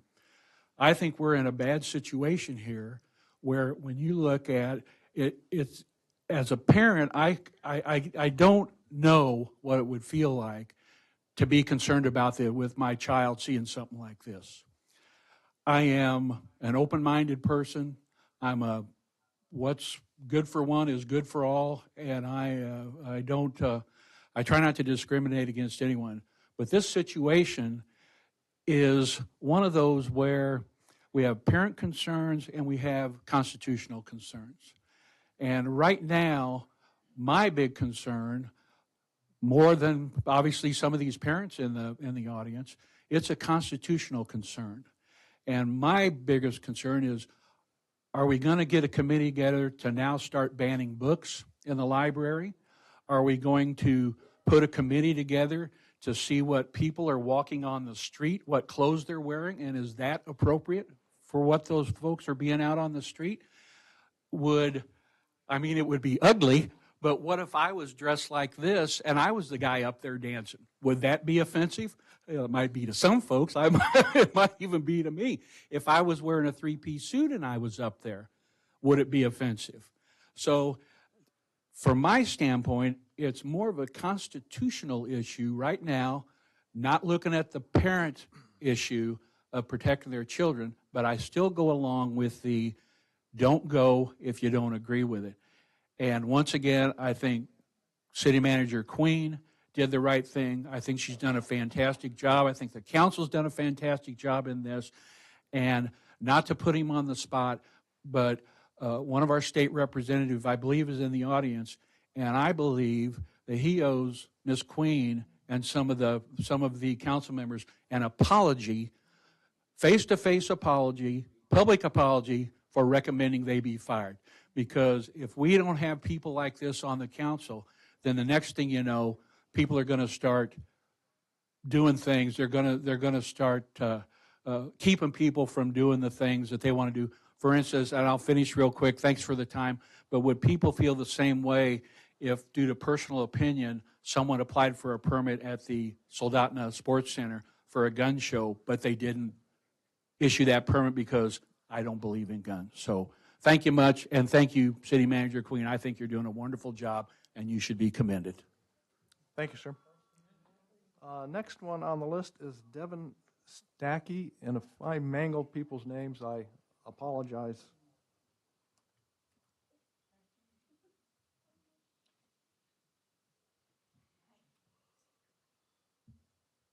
My name is Devin Stokes. I live on Leisure Lake Drive in Soldotna. Somebody else said, I'm a parent. I'm a parent too. I have 5 children. I also have 2 grandchildren that I'm raising. Pride in the Park was advertised. It was well advertised all across the town. I saw it several places. If you didn't see it, you didn't see it. That's one thing. However, as a parent, it is my job. If I pull up in the park and I see something that I'm not sure about, I turn around. If there was an NRA event and I didn't want my children to go, I would turn around. That's my prerogative as a parent. It's not my prerogative to go up and say, I don't believe in this. You can't be here. You can't do this because I don't believe in it. Are these parents not taking their children to dance classes, to cheer, to gymnastics? Have you seen the uniforms at the Olympics? Have you seen the football games where they're tapping each other on the butt and saying, great job? The uniforms are just as bad. This drag queen was fully dressed. It was, what, 30 seconds out of the entire 3.5-hour event that she was twerking. I've seen worse at Forever Dance. I've seen worse at, you know, when it was Vergines. I've seen 7-year-olds on stage twerking. I've seen teenagers on stage twerking. It's my prerogative as a parent. That's part of free speech. If I choose not to go to that, if I choose to go to that, that is my choice as a parent. If you can't take responsibility for your own children, that's your choice. It's my choice as a parent to take my children and enjoy the day. If I walk in and I see something I don't approve of, I can turn around and leave. If you're afraid you can't explain to your children why somebody is dressed in a skirt, then maybe you need to talk about why you can't explain that to your children. It's really easy to walk up and say, he felt like wearing a skirt. I feel like wearing pants. You know, 100 years ago, that would have been illegal, but I'm allowed to now. What's the big deal about a man wearing a skirt? He was wearing completely covering leggings. Yes, he had a thong outside of his leggings, so I guess you could say it was an innuendo, but he was fully clothed. I've seen worse at Arc Lake. I've seen worse at Sport Lake. I've seen worse walking around town. This is not an issue of grooming, because were they saying, you have to bring your children to this, come to this is what you need to do, all these children. We're giving out candy. Well, there's going to be puppies. This was not something that was expected of children to go to. If children were there, it's because their parents took them there. If they took them to the park, they didn't have to walk by this. The parking for the park is right over there too. If you went there and saw the cars there and thought, I wonder what's going on, and didn't recognize all the pride flags, that's on you. I'm sorry. If you don't agree with it, don't go. There are several other parks in town. There are several other places to go. As a parent, as a grandparent, it's my choice. And I agree with taking my children where I feel like they're appropriate and not taking them where I don't feel is appropriate. Thank you. Thank you. The next speaker will be, I believe it's Kadeen Rain Stoke. Please state your name and address for the record, and you'll have 3 minutes. My name is Keaton Rain Stokes, and I live on Ben Court in Soldotna. My mom was the one who was just up here. I used to be a gymnast. I am currently a figure skater, and I've also been a dancer, all of which are competitive. I wear less regularly for my competitions. I have danced far worse. When I was a minor, I am currently 21 years old. I competed in the park at 17 years old wearing a crop top. Nobody said anything about that. It wasn't deemed inappropriate. It was not deemed, obscene. Nobody came to me and said, you shouldn't be doing that. I had people coming up and applauding me. I had people saying to my mother, wow, she did a really good job. I am a pansexual woman. I have been out since I was 14.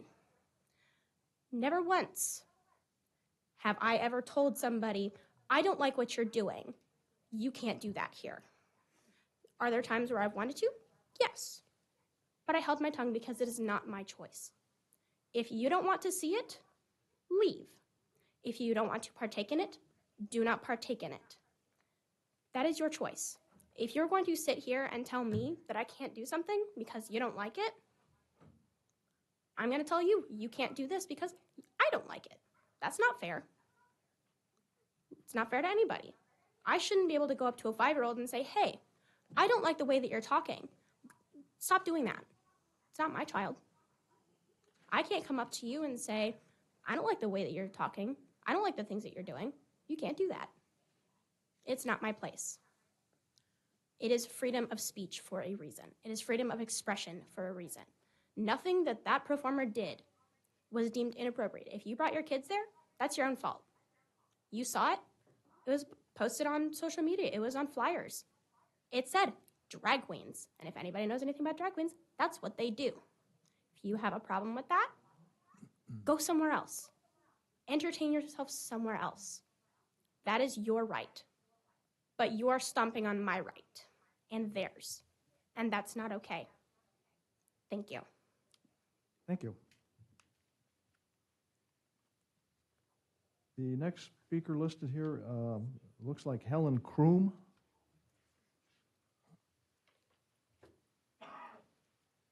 Please state your name and address for the record, and you'll have 3 minutes. Thank you. My name is Helen Kroom, and I live in Sterling. My address is Box 191, Sterling, Alaska. My grandchildren live in Soldotna. I have 5 granddaughters who live here, and they play at that park and just love that park. I'll read you a scripture. It's 1 Corinthians 15:33. It says, "Filthy communication corrupts good manners." The Pride event was about communication. And when you corrupt good manners, or manners at all, if you do away with manners, you do away with respect. And when you do away with respect for all people, whether it's for them, for you, for me, when you didn't just delete respect, you have, we're just nothing more than a lawless, barbarian, primitive culture. Respect is is exactly what we're talking about here. I'm asking you to defend society. I'm asking you to defend our children. I feel like that is your job. That's why you were elected.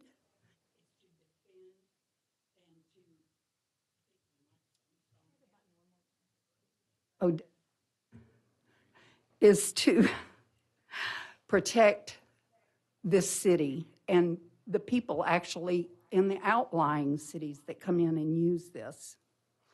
I'm asking you to enact city ordinances that prohibit all, now back to respect, all sexually based erotic demonstrations on city properties. Sexually explicit acts in public parks. It doesn't matter to me if it's heterosexual. If that would have been a heterosexual exhibit, I would be just as upset. So that's just a smokescreen. Sexually inappropriate serves no purpose in public. It should be, it doesn't build society. It doesn't maintain a wholesome and healthy environment. It should be behind closed doors.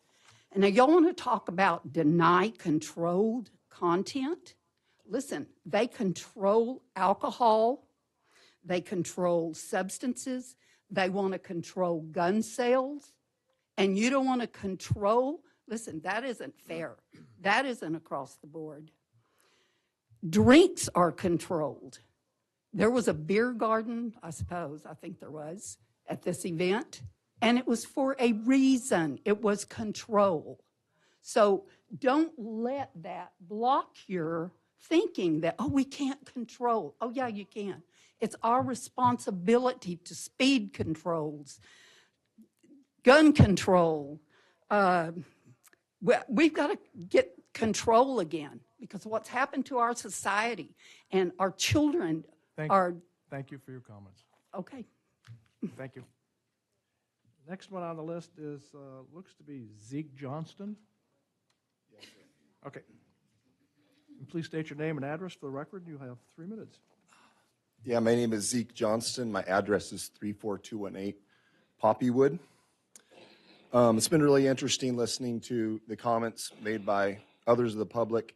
There seems to be a pretty big disconnect between the actual purpose that we're here, those of us who opposed what happened in the park, and the assumed purpose. So I've seen, live on K Beach, I've seen the Pride Parade for the past several years, and I never raised a stink about it. To be completely honest, I'm a born-again Christian. I read my Bible every day. I've got 2 boys, 2 girls. I'm married to a woman. And I have not raised a stink about anything. In fact, I'm pretty quiet about things in the community. This is not about stepping on anybody's freedom of speech, their freedom of expression. This is exactly like Mr. Barlow mentioned a little bit ago. This is all about public versus private.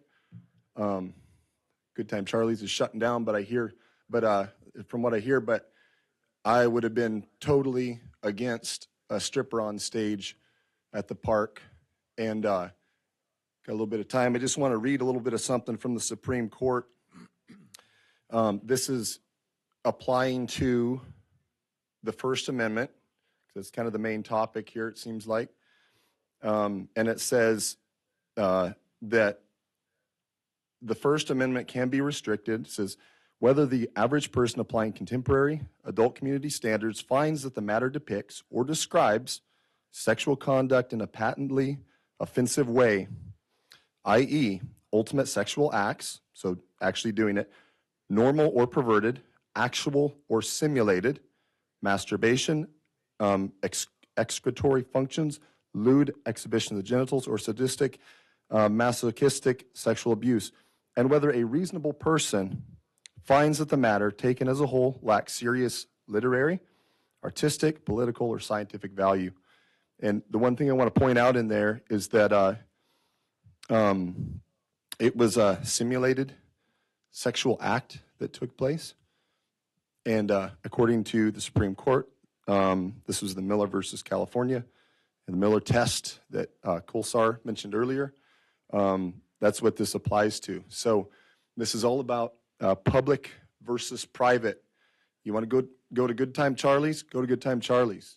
Edie's used to be open out north. You want to go there? Hang out.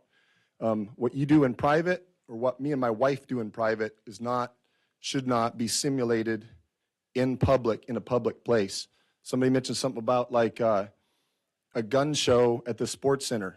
Yeah, once again, that's also an enclosure, right, where this is taking place. So in a public place, in front of children, there's another key word, in front of children, it's not appropriate. Thank you very much for your time, and thank you for returning my calls, those of you who actually did.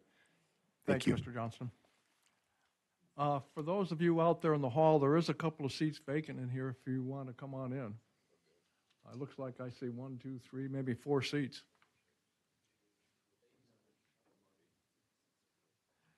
Okay, next people on the list, and I don't know if you want to speak as a couple or you want to speak separately, but it's Dan and Annette Pankowski.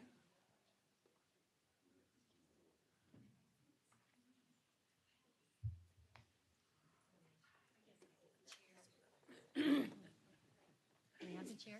You may. Go ahead, please state your name and address for the record, and you'll have 3 minutes. I'll speak if that's okay. Dan and Annette Pankowski. We're at P.O. Box 2257 in Soldotna. We're 36-year residents of Soldotna, raised our families here. Curious how many of you on the council did see the video? Would you mind just raising your hand if you saw the video itself? So it looks like a few of you never did view it, possibly, to really get the impact of what that was. So I just want to start out by reading what twerking, the definition. I'm going to probably be repeating a little bit of what you've heard, but the definition of twerk is to dance to a popular music in a sexually provocative manner involving thrusting hip movements and low squatting stance. The next definition is going to be sensual, because that word is in with the twerking definition, relating to involving gratification of the senses and physical, especially sexual pleasure. So based on that, I cannot reconcile the part of this dance and the sensual part of this dance and children, the presence of children, and for what purpose. Being an outdoor public space that hosts a public playground for children and families exposes families that were not intentionally there to participate in Pride Day. And the twerking dance on stage. I don't think you would be hearing the outrage over this event had there not been a sensual dance. We're a good community of people. If there had been a scantily dressed woman twerking on stage, you would hear more outrage about that. But this isn't about the event, Pride event. This isn't about us not wanting them, whoever wants to celebrate, whatever. This is about that sensual twerking dance that was on stage. It was offensive. I have to agree that the park may need to rethink renting out its space if we're going to be divisive as a community, and that's unfortunate. I would like to say something real quick. Okay. I don't know if I have a I'm minute or sorry. something. I took it off. You know, we did come here for a certain purpose, is to try to protect our kids. And I'm hearing all about rights. I'm hearing every other thing except for let's protect these kids. Now, the LGBTQ community wants our respect, and they've got it.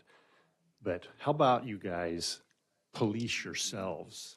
Why are you in here demanding your rights when all you have to do is act more? I don't care what part of a group you have to have morality. Your children are important to this world. What we put forth is affecting them. So, you know what, we wouldn't be here if you guys, it seems like the more we try to respect and give you rights, the more you're going downhill with it. So I'm calling on the LGBTQ community to police themselves and not do this and not cause such controversy unless you just like this, all right? Thank you. Thank you, sir. Next one on the list is Cheryl Wackler. You had it right. Please state your name and address for the record, and you'll have 3 minutes. My name's Cheryl Wackler. I live on Riverwatch Drive inside the city limits of Soldotna.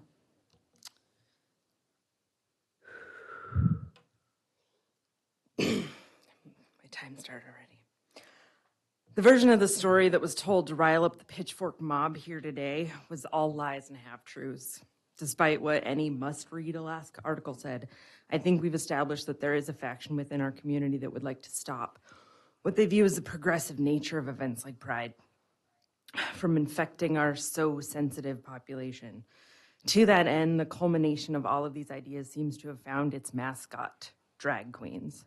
Many have said today that it's not about being gay, but usually followed by horrible things like keep it quiet behind closed doors, not in my face, and the worst rhetoric, accusing LGBTQ people of pedophilia, grooming is unacceptable and should never be uttered by anyone. The LGBTQ community has been oppressed throughout history due to these comparisons and stigmatizations. This rhetoric wants the population to believe that their children are under threat by evil LGBT people who are corrupting them. They are targeting and using them to promote fear and gain political power through that fear. When Mr. Gillum said in an interview with John Quick on Must Read Alaska that he thought the performers were perverted and must be stopped, we all knew that he thought that not because of their clothing, not because of the dancing. He said that because the idea of drag queens gets under his skin. I'll quote him here. So I spoke to my son, and he said things could have gotten really bad if he'd been there. My son's an ex-Marine, not saying he's violent, but, you know. I say we stop allowing politicians like Gilham to use threats of violence and frivolous lawsuits to further their campaign goals to manipulate their base. The simple fact of the matter is that any rule you have to be followed for every single performer. I'm going to skip ahead. Okay, the basic idea is that drag queens represent a big part of the community. And the reason behind that is because a drag queen represents more than an over-the-top performative art form. The flamboyant nature of drag is a reflection of combating historical oppression. It's empowering because it's loud. The Trevor Project study found that LGBTQ youth who live in an accepting community had access to affirming spaces and/or felt high social support from family and friends, reported significantly lower rates of attempting suicide. Imagine that, showing a person that there are people out there that don't fit the mold like them and that they're accepted will give them a sense of empowerment and peace. The same people who say they want to protect the children from this element are the same ones who would be quick to backhand those same kids, kick them out of their homes, shame and degrade them until they feel hopeless. Pride events, and yes, even drag queens, are an important and essential component to keeping LGBTQIA adults and youth in our communities alive and well. I know that may confuse some people. This isn't a fictional 80s movie. This isn't Footloose. We aren't going to ban dancing in public spaces, and we aren't going to tell our community to go back to the closet. Drag queens are performers who should be treated like any other performers in the city of Soldotna. I chose to attend today's meeting today to make sure even if a mob of uninformed community members showed up ready to brandish their Can you pitchforks, wrap it up? they need to understand This is a bigger fight. Thank you. Next name on the list is Jeff Twait. Please state your name and address for the record, and you'll have 3 minutes. Hi, my name's Jeff Twait, 1808 Juliana Drive in Kenai, and I'll probably apologize because we couldn't hear a lot of the testimony, so I'll probably be repeating what has already been said. I want to say first off that had this been a heterosexual event in nature, I would feel as compelled to be here and have the same concerns. It has nothing to do with drag queens or transgenders or anything that falls out of the mainstream. It's simply we need to have protections in place for our children. It's plain and simple. That park, that playground butts right up to that public bathroom, and it seems very underthought to allow that to happen. I think I listened to Ms. Queen and Mr. Ruffridge on Sound Off, and the comments or the flavor of the conversation went that it was an administrative task to be dealt with, and it really wasn't a council decision. And I believe that's probably exactly how the policy's put in place. However, I think she can lean on council for guidance, either formally or informally. And I think this thing, because when that application came in, it had to look like this is going to be a lightning rod event. Let's get some information to make the best decision possible. And I don't know that that happened. I think that would have been a prudent thing to do. But the toothpaste is out of the tube now, and you can't go backwards. But I think what we need to do is look at going forward, and assuming that this is protected speech under the First Amendment, which for the sake of argument we'll say it is, there's other opportunities, I think, to stay compliant with all the laws. The beer festival has been going on over in the parking lot at the sports center for years. That would have been a great place to put it. It could be controlled. I think everybody then would have had to make an event to go there. And if you brought your children there, then we got a problem with some parenting. And if for some reason that was a conflict and the sports center wasn't available, then at the very least, 10 o'clock for the show. It's June, plenty of daylight still. Pipe and drape the event area so that it's behind closed doors. And at the very least, and I know my daughter and son-in-law made comments about it, but signage and advertise the heck out of it so that everybody, all the parents had every opportunity to have the best chance to protect their kids. And again, I would do the same thing if it was heterosexual in nature. I don't think it has anything to do with any LGBTQ ... at all. It's something that should be dealt with, and it's going to come back at you. Pandora's box is open. This is going to land at your feet again, and I think the plan is nobody needs to get fired or force a resignation, but we need to sit down and figure out what works, because what this is doesn't work. Thank you. Thank you for your comments. Next one on the list is Natalie Merrick. Please state your name and address for the record, and you'll have 3 minutes. Thank you. My name is Natalie Merrick, and I live on Echo Lake Road outside city limits, and I'm a voter. It'd be great to see this kind of a turnout, during the election. I'm very nervous. I almost didn't come tonight because I have been threatened and harassed.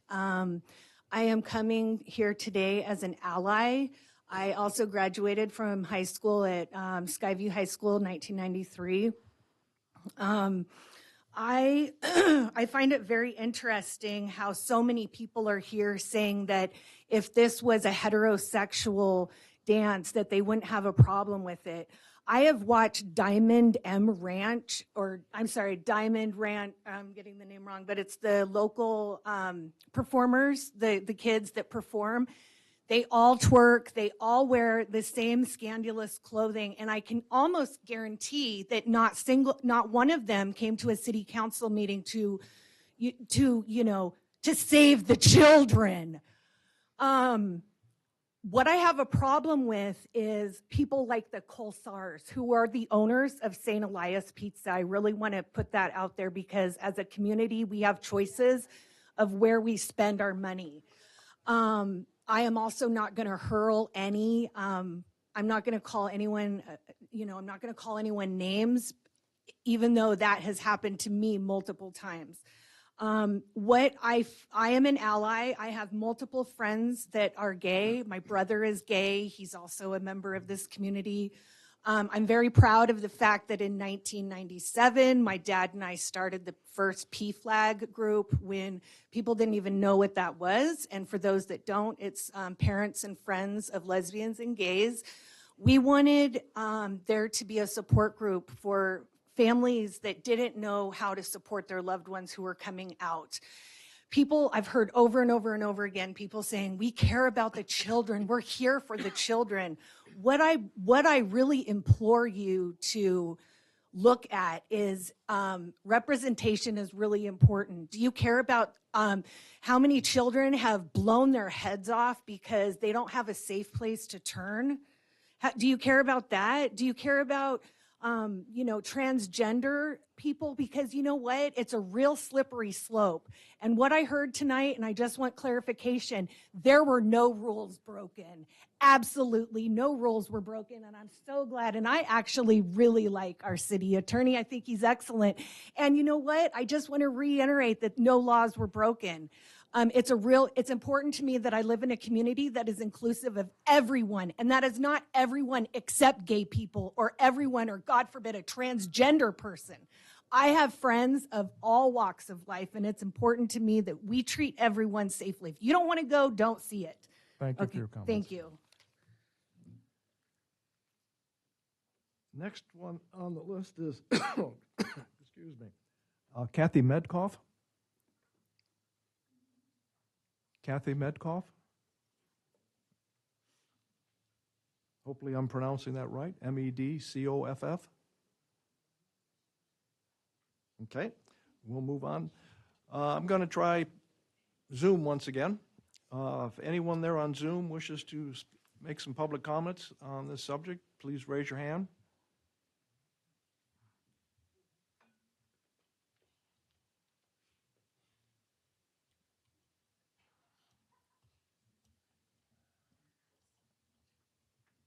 We have a lot of participants, but no hands raised. We'll move on to the next person on the list, and that is Lester Nelson. He left? Okay. Next one on the list is Eric Hugarte. Please state your name and address for the record, and you'll have 3 minutes. My name is Eric Ugarte, 116 West Redoubt, Soldana, 99669. I just wanted to ask a question. When did you guys start thinking that you guys don't work for us? And the question is, Mr. Ruffridge showed up to a meeting, and we were holding him accountable. And I'm an ex-junkie of 26 years. And what an ex-junkie needs to do is be held accountable for everything we do. That's the only way we can grow. That's the only way we can go back from not being how we were.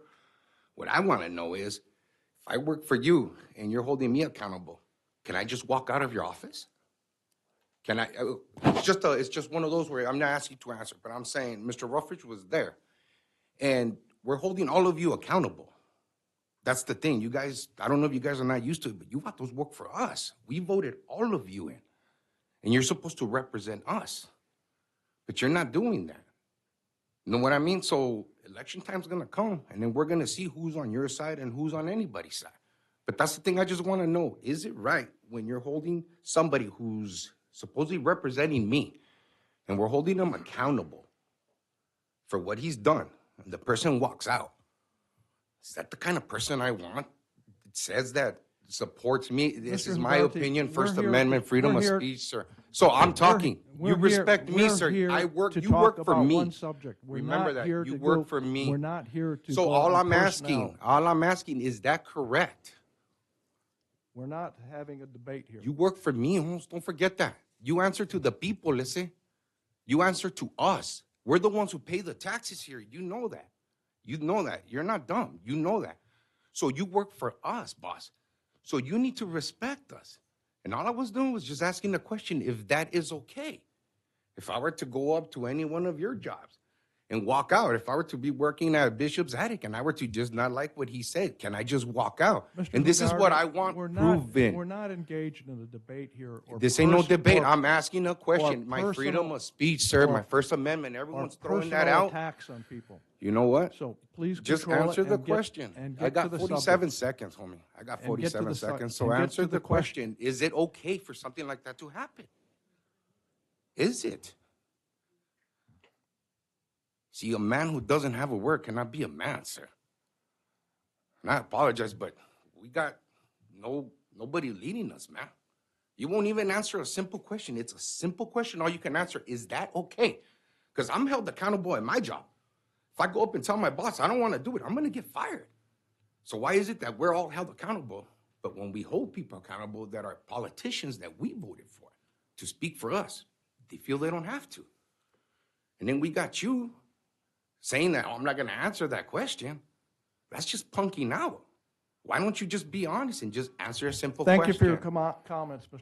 You're Hugarty. welcome, homie. We'll see you guys. First Amendment. The next name on this list, just a second. I'm going to go to the Zoom. I have a couple of hands raised. We have Christine Hutchinson.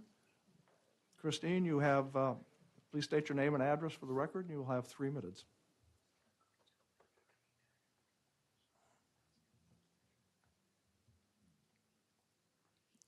Ms. Hutchinson, go ahead. I have nothing to say. Thank you. Please go ahead and state your name and address for the record. I have nothing to say. Okay, thank you. We will move on then to the next one on this list, Jen Barkman.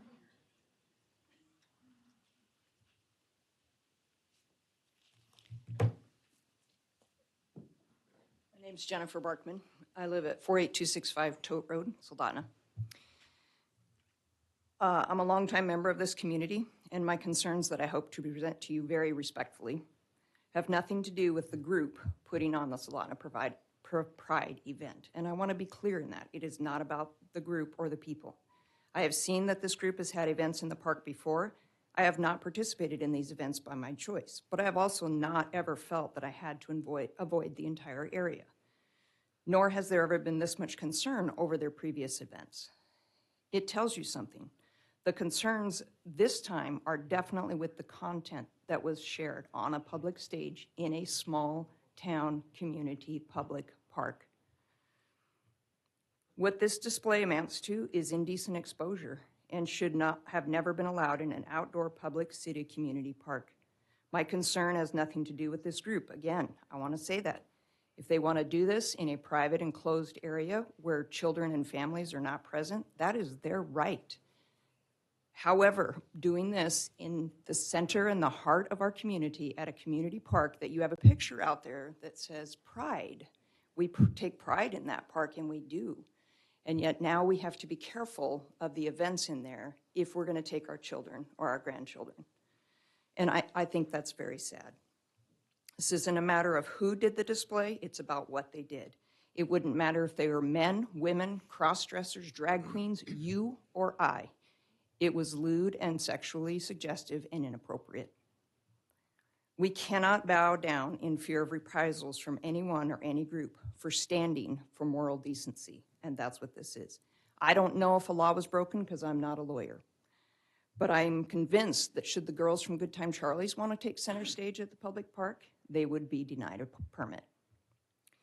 Although there has been a sharp decline in the morals of our culture and our country, I still believe the majority of our nation has a moral compass that tells us right from wrong. This was wrong in a public family community park, and that majority know it. That's why so many people are here.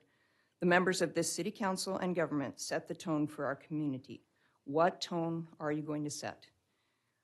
We can be better than this, and we have to be better for this. We have to protect our families and our children, and I appreciate your time. Thank you for your comments. Moving on to the next name on the list is Jean Ann Henry. And please state your name and address for the record, and you'll have 3 minutes. Well, I wasn't going to do this, but I decided to. My name is Jean Ann Henry, and my address is 36920 Allview Avenue in Sterling. I do live in Sterling, but my husband and I own quite a number of properties in Soldotna. I'm proud of our town. I'm proud of Soldotna. I've always been. And our kids grew up here. They graduated from here. And I really take it as a neat thing when my company visits it. I can bring them into town and show them our town. And it's just a great place. I mean, with the fishing and all the stuff going on, it's just been wonderful. I want to continue being proud of our town. I was so set back when I saw the video. So I thought, what could I do constructive? Well, let's call the different council members on the city council. So I called them all because I thought that was the appropriate thing to do. And one of the questions arose. I said, have you seen the video? And this was probably within a week and a half after. And I was astounded that many said, well, no, I haven't seen it. And I thought, wow, if somebody called me and I was on a board and there was some strange things going on underneath my board and I was above them, I think my first normal response would be to say, man, I want to see that. I'd like to see that. And so one of the council members did ask me, I said, would you like to see it? Yes, she said, so I sent it to her. All I can say is I think it's very inappropriate, the behavior. I love everybody. I love homosexuals. I love them. I have to love them. It doesn't mean that I approve of what they do and what they do in public. And what they do in public does affect me. This is taxpayers' money that is supporting this park. It's a beautiful, beautiful park. And I thank every one of you guys on the council for all the effort because I know there's a lot of work and self-sacrifice in serving others. There is, and I appreciate that. And I hope you guys really look at this and say, we need to revise this. We need to change something. And I found this interesting. A friend of mine said, could you show me the video, Jean Ann? I said, sure. I just got ready to send it to him a minute ago and before the meeting, and I found that Facebook even agrees. The ad is considered adult content and is not allowed to be boosted because it has a chance that kids or children might see this image. And then it was rejected and said the image doesn't comply with our adult content policy. Now, when they even monitor it, we're in trouble if we don't. So I just say, let's keep our park public. Let's keep it where children play. That's what it was intended for. It's a beautiful park. Thank you for the park. And let's just keep it going, but let's protect our children. I don't want to walk in there with my company from out of state and turn around, or my grandchildren. Thank you, guys. Thank you very much for your comments. Next person on the list looks like Tamara, and I can't read the last name. Your handwriting's as bad as mine. Yeah, it's gotten worse. My name is Tamara Ware, and I live at 42373 National Avenue, Soldotna. I am also a mother. I would like to do a respectful shout out to Dr. Nels Anderson. I feel like this is the place to do that. And for the first 3.5 years of my son's life, his father and I didn't cuss in front of him. We never listened to any music that had cussing in it. We didn't watch anything on TV that had cussing in it. We were very anti. We were like, we're not doing that. And then he came home from daycare one day and said, hey, Mom and Dad, so-and-so said, bleep. And we were like, wow, okay, so all that time, because so what we did was we parroted, and we spoke to him about what he heard and how we felt about that, and how we feel about him using that kind of language, which is not acceptable at his age, of course. There's so much time that my son is going to spend away from me, and I really want my voice in his head when he sees the different things around the world. And I really want him to learn to be understanding and empathetic to others. It was a struggle for me to become a mother, and I relish every moment of it. And that includes all the wonderful, joyful, easy things. And that includes the things that are difficult as well. And that includes hard questions. And when my son asks me questions that are hard, I use that. That is something I want to have those conversations with my son. I want him to know how I feel about it. I want to know how he feels about it. I want us to talk about those things. And as he learns more and grows more and travels more and sees more, I want him to have empathy and understanding for everybody that he sees. So I was sorry that I missed Pride in the Park. I would have taken my son there. I think that it would have been important for him to see that joyful understanding, the kindness, just the wonderful celebration of freedom and life. And I, would like to point out that all the people that did go to that event are people who work in the community. They pay taxes in the community. They vote in the community. They support small businesses in our community. They are community members. And I would take, if I had visitors come and they saw that activity, I would be proud that our city was putting that on and was being an inclusive environment and was supporting a population that has struggled and that deals with a lot of adversity. And I think that it's really important that we really support empathy for others. Thank you. Thank you for your comments. There's some seats open up here for those people in the hall that like to come in and sit down. There's 2 over here, and there's 2 more over here. We'll go to the next name on the list, and that would be Mary May.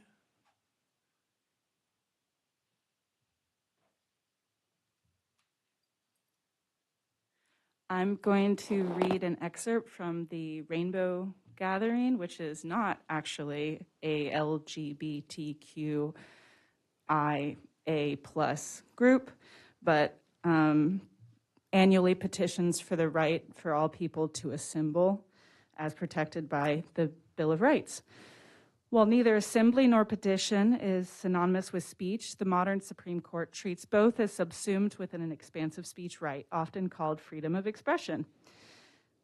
The right of assembly often includes nonverbal communication, including the message conveyed by the very existence of the group, i.e. drag queens. A demonstration, picket line, or parade conveys more than the words on a placard or the chants of the crowd. Assembly is moreover truly free, since it allows individuals to engage in mass communication powered solely by sweat equity. The right to assembly has been a crucial legal and cultural protection for dissenting and unorthodox groups, the Democratic Republican societies, suffragists, abolitionists, religious organizations, labor activists, and civil rights groups have all invoked the right to assemble and protest against prevailing norms. When the Supreme Court extended the right of assembly beyond the federal government to the states in its unanimous 1937 decision, DeJong versus Oregon, it recognized that the right of peaceable assembly is a right cognate to those of free speech and free press, and is equally fundamental. The right of assembly gained particular prominence in tributes to the Bill of Rights as the United States entered the Second World War. Eminent 20th century Americans, including Dorothy Thompson, Zechariah Chaffee, Louis Brandeis, John Dewey, Orson Welles, and Eleanor Roosevelt all emphasized the significance of the assembly right. At a time when civil liberties were at the forefront of public consciousness, assembly figured prominently as one of the original 4 freedoms, along with speech, press, and religion. When, however, President Franklin Delano Roosevelt switched to a different grouping of 4 freedoms in an effort to rally support for American entry into World War II, assembly and press dropped out. Neglect of assembly as a freestanding right has continued ever since. In fact, the Supreme Court has not decided a case explicitly on the free assembly grounds in over 30 years. But despite its recent state of hibernation, the freedom to assemble peaceably remains integral to what Justice Robert Jackson once called the right to differ. That's all. Except I want to thank every member of the City Council for their courage and standing up for our rights as Americans. Thank you for your comments. Next on the list is, looks like William Verst.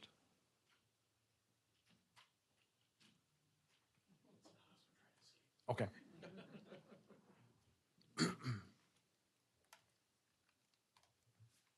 Yes, my name is William Kirst, and I live on Corral Avenue in Soldotna. I'm not going to take much time. I think I just want to say, that I commend the council for its content-neutral policy on approving these things, and I think that should continue. I think it's a really important way to limit government oversight on things that aren't necessarily needed. Henry David Thoreau said, "Government is best which governs least," and I think a lot of my conservative friends would agree with that statement and probably wouldn't want increased government oversight and monitoring. So the other thing I'd like to say about it is, maintaining that content neutral policy is very important. And I encourage the council to not cave to the intimidation tactics that we see here, because that is absolutely what it is. And it's why these marginalized groups need to have these spaces, because they can see the intimidation policies or the intimidation tactics and the intimidation efforts, and it makes them feel less accepted in their community and in their families. So when we can support that, that's good. And if we really want to talk about protecting children, as somebody who has 6 children myself and fought for this country also, the best way we can protect our children is protecting our constitutional rights going forward, including the right to assembly and free speech. Thank you. Thank you, sir. Next on the list is Dick Ruckman. He already left. What? He's gone. He spoke already. He's gone. Okay. Oh, okay, it's a street renaming. Sorry about that. Next one will be Corey Grissman.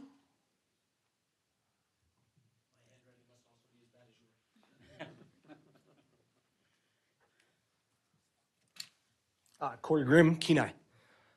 I'm opposed to children being exposed to something that is sexual in nature and should be reserved for only an adult crowd. In response to the city attorney's online explanation, I have this to say. When I was in college, my peers and I were never able to cite Wikipedia as a reference according to the APA and MLA. While I understand that this is not a formal paper, I would expect someone in their position to quote that source correctly and accurately, especially if they're going to use quotation marks and directly quote it. Wikipedia accurately quoted states, "Twerking, individually performed chiefly but not exclusively by women, performers dance in a sexually provocative manner," while Webster defines twerking as a sexually suggestive dance. A man dressed as a woman, in clothing made to imitate that of a half-naked woman wearing a G-string twerking in full view of children is not. While we are all allowed to raise our children the way we see fit, I don't believe this to be the appropriate place and setting, let alone a park that is adjacent to a public playground, wherein the only access is a walking path that the venue stage is in full view of. It's been said that people were there, chose to be there. Well, what about the people that didn't choose to be there? What about the parents who had to shield their children's eyes while they walked the path back to the parking lot from the playground? They didn't choose to be witness to what they saw. Well, I don't care that there was an event at the park that celebrated Pride Month or a parade for that matter. I do believe that anything described as sexual has no place in a public park. If the alphabet community wants to have a drag show and have children participate, maybe a private venue would be a better place. I, for one, do not appreciate or condone what happened in the park. A grown man dressed as a woman in a sexualized schoolgirl costume and twerking while children gave them money like they were dancers at a strip club is appalling. There have been comments made that the man's buttocks were padded, not real. While looking at the picture that Facebook deemed not appropriate for their adult platform, that looks like a real butt, not a padded one. And that is besides the point. Someone selling fake drugs would still catch an indictment, or brandishing a fake firearm would catch a charge, or using a fake name. Why would using an alleged fake bottom that a child would not be able to differentiate from a real bottom be any different? Soldotna.org describes the park as a fun for the whole family place. In the park policies and procedures for events, there's a section on page 2 under the heading Booking Park. No event shall be allowed if it will conflict with law or policy, or will be a derogation of the values and purposes for which the park was established, or if it will unduly interfere with normal park operation, resource protection, or general visitor use. It is my understanding that encouraging children to participate in throwing dollar bills at a drag show would be nothing short of child manipulation and grooming, whether it be a male or female wearing the thong. The operations of the park were interfered with as well as the general visitor use. I, for one, would not want my son or daughter to be witness to such activities, and I'm grateful that neither were. This event was also derogatory to the values and purposes of the park, as it was described as fun for the whole family. I can assure you my family would not have enjoyed it. Furthermore, this event violated Soldotna City Ordinance 9.20.060, subsection A, subsection 7, as one of the dancers exposed his buttocks with reckless disregard for the offensive, insulting effect that that act may have on a person. My wife and I started an online petition to hold those responsible. It garnered over 200 signatures, and we used a photo from the Pride event as the heading for the petition formed and published on change.org. The ironic part of this is that change.org, which is itself a legal liberal organization, sent an email stating that the picture violated the terms of usage agreement. I would very much like to see a change in the ordinance around lewd behavior and activities to include sexualized dancing, as twerking is defined as a sexually suggestive dance. Thank you for your comments. Thank you. The next name on the list is Lily Smith.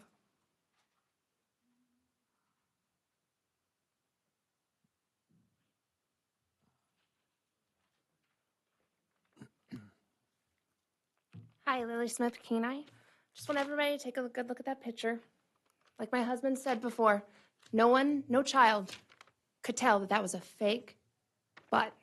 But I'm going to finish what my husband talked about, that the picture was taken down offline. I would very much like to see a change in the ordinance as well. Lewd behavior and activities to include sexualized dancing, as twerking is defined as a sexually suggestive dance. Furthermore, I don't care if it is a woman, a woman dressed as a man, or vice versa. What those innocent children and unsuspecting adults saw occurring in that park has no place in a public park, but it would be better to be exhibited in a private setting or venue. Maybe they could have rented a room at the sports center or the municipal library after hours, but certainly not in a city park facility in view of the unsuspecting public. The Soldotna manager, Stephanie Queen, failed in her duties. You failed to vet that event and guarantee that all local, state, and federal laws, codes, and restrictions be adhered to.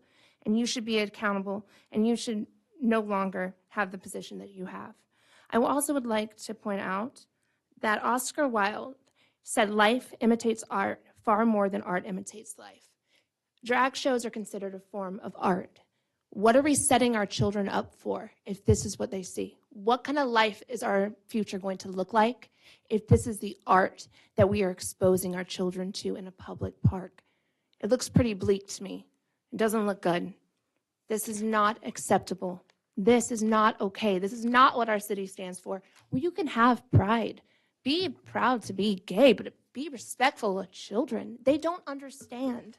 They don't understand this costume, let alone you're sexualizing a costume that's a schoolgirl age. That's the problem. It's not about pride events. It's not about stopping gays. This would be perfectly, this would be equally as bad if it was a straight woman up there from Charlie's. That's awful. No child should be groomed in this way, and it is child grooming. And I just ask that there be an ordinance, there be more regulations on this kind of behavior so the park can continue and we don't have these fights and we don't have this division. This country's full of division as it is. Let's not make the park a more divisive place. The ad for the petition to remove Stephanie Queen from her position was also taken down due to this photo. Adults are not supposed to see this. On adult platforms, change.org is a very liberal platform that includes issues on women's rights like abortion. They're pro-abortion. They thought it was unacceptable. This isn't a left or this isn't a right. This isn't a left or right topic. This is about our kids. That's all that matters is the children and what is appropriate for them and what we can do. If you have to police the park, if the LGBT, whatever, have to tone it down for kids, tone it down for kids. Do what everybody else has said. Make it closed off. Thank you. Ms. Smith. Next name on the list is Queen Parker.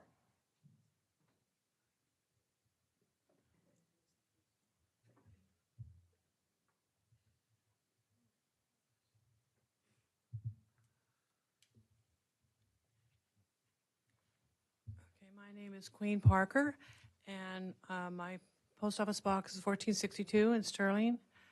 I'm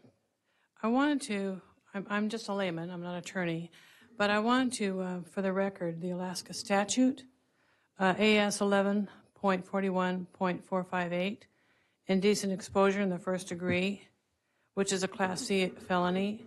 The other one is statute 11.41.460, indecent exposure in the second degree. And maybe I think these should be more explicit with just more detail on these things. But But anyway, that's another thing. I think when anyone purposely exposes himself, taking advantage of public areas where people, families, and children gather should not be tolerated. Nations do not die from invasion. They die from internal rottenness. And that was Abraham Lincoln's statement. When in general, families are raising their children with respect for other individuals, and bam, in a flash with reckless regard, they get a public display of lewdness. A child is the quickest to trust, because they have no concept of the depravity of our humanity. And I get so tired of this victim attitude.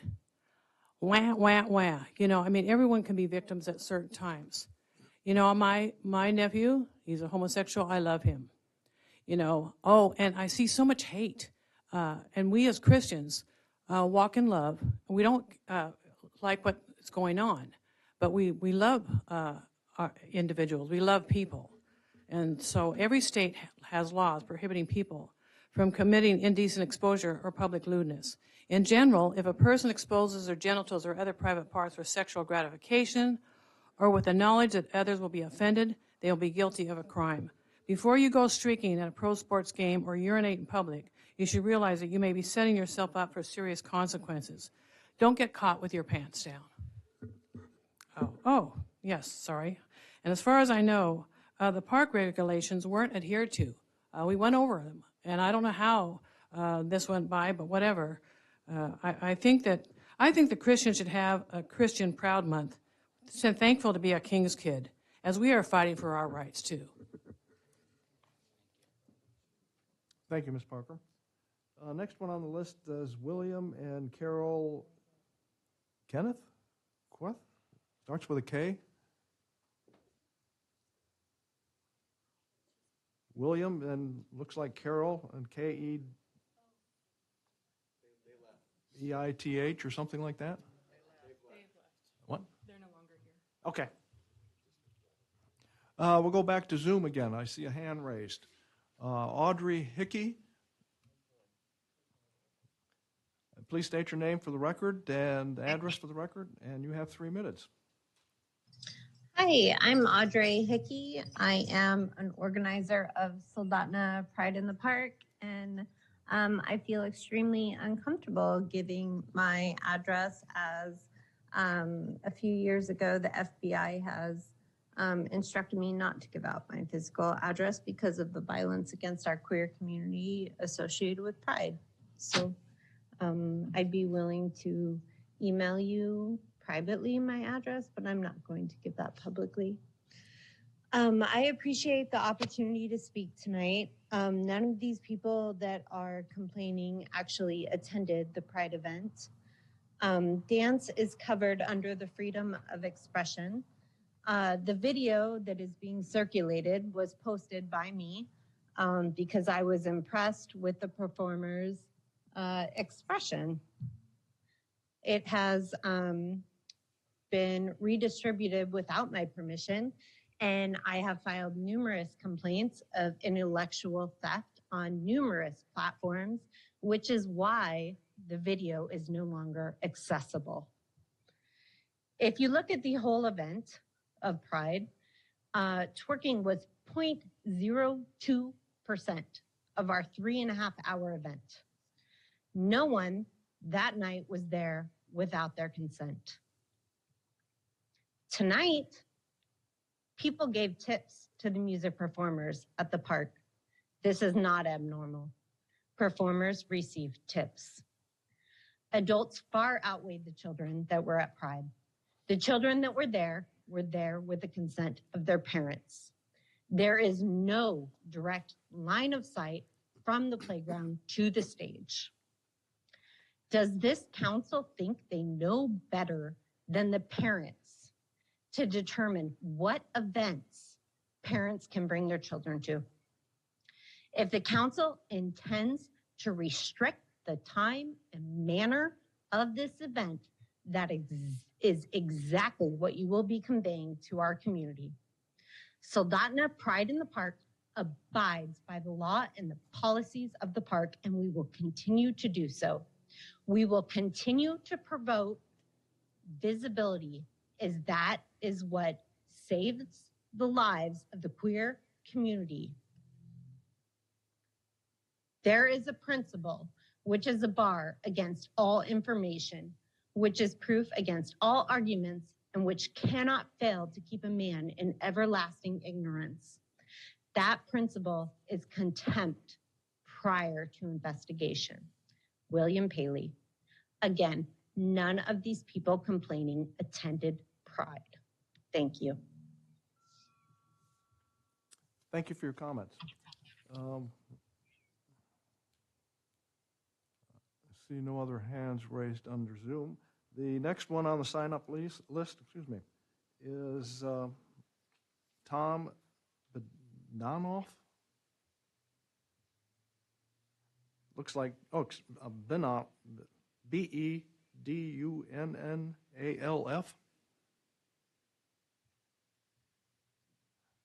See no one coming forward on that one. Next one be Rita Linden.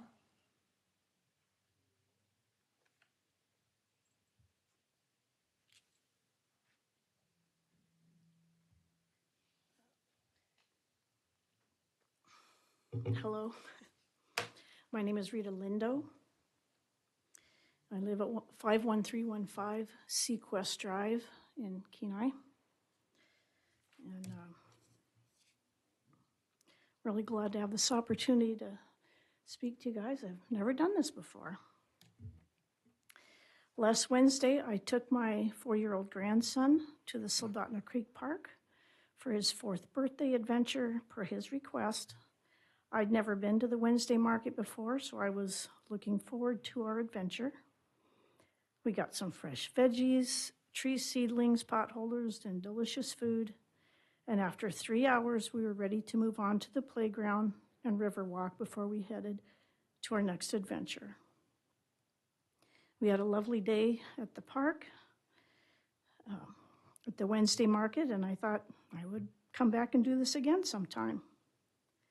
The next day, I was shocked and dismayed to see a video and a picture of the entertainment that was allowed in this public venue with families and young children present.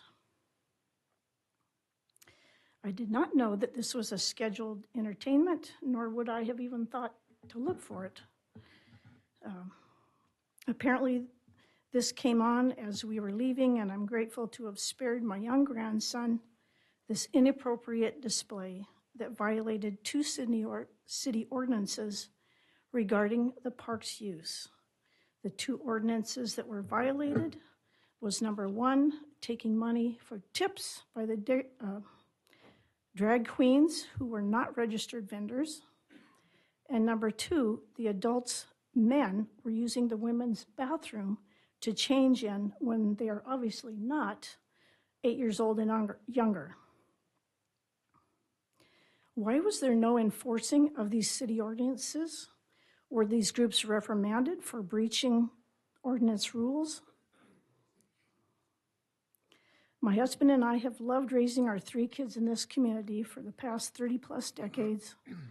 We have multiple business owners here and are fortunate to now be able to enjoy helping to raise our grandchildren in this great community. You obviously have a conflict of ideologies, of viewpoints here, and I would request that the City Council revisit the resolutions and ordinances regarding all public venues where minors are allowed to be in attendance and change the description of allowable physical display of body parts. Perhaps 2 ordinances, one for events that will be a family-friendly event with minors allowed, and one for adults only. That's all I have. Thank you. Thank you, Ms. Linden. The next name on the list is Kelsey Shields.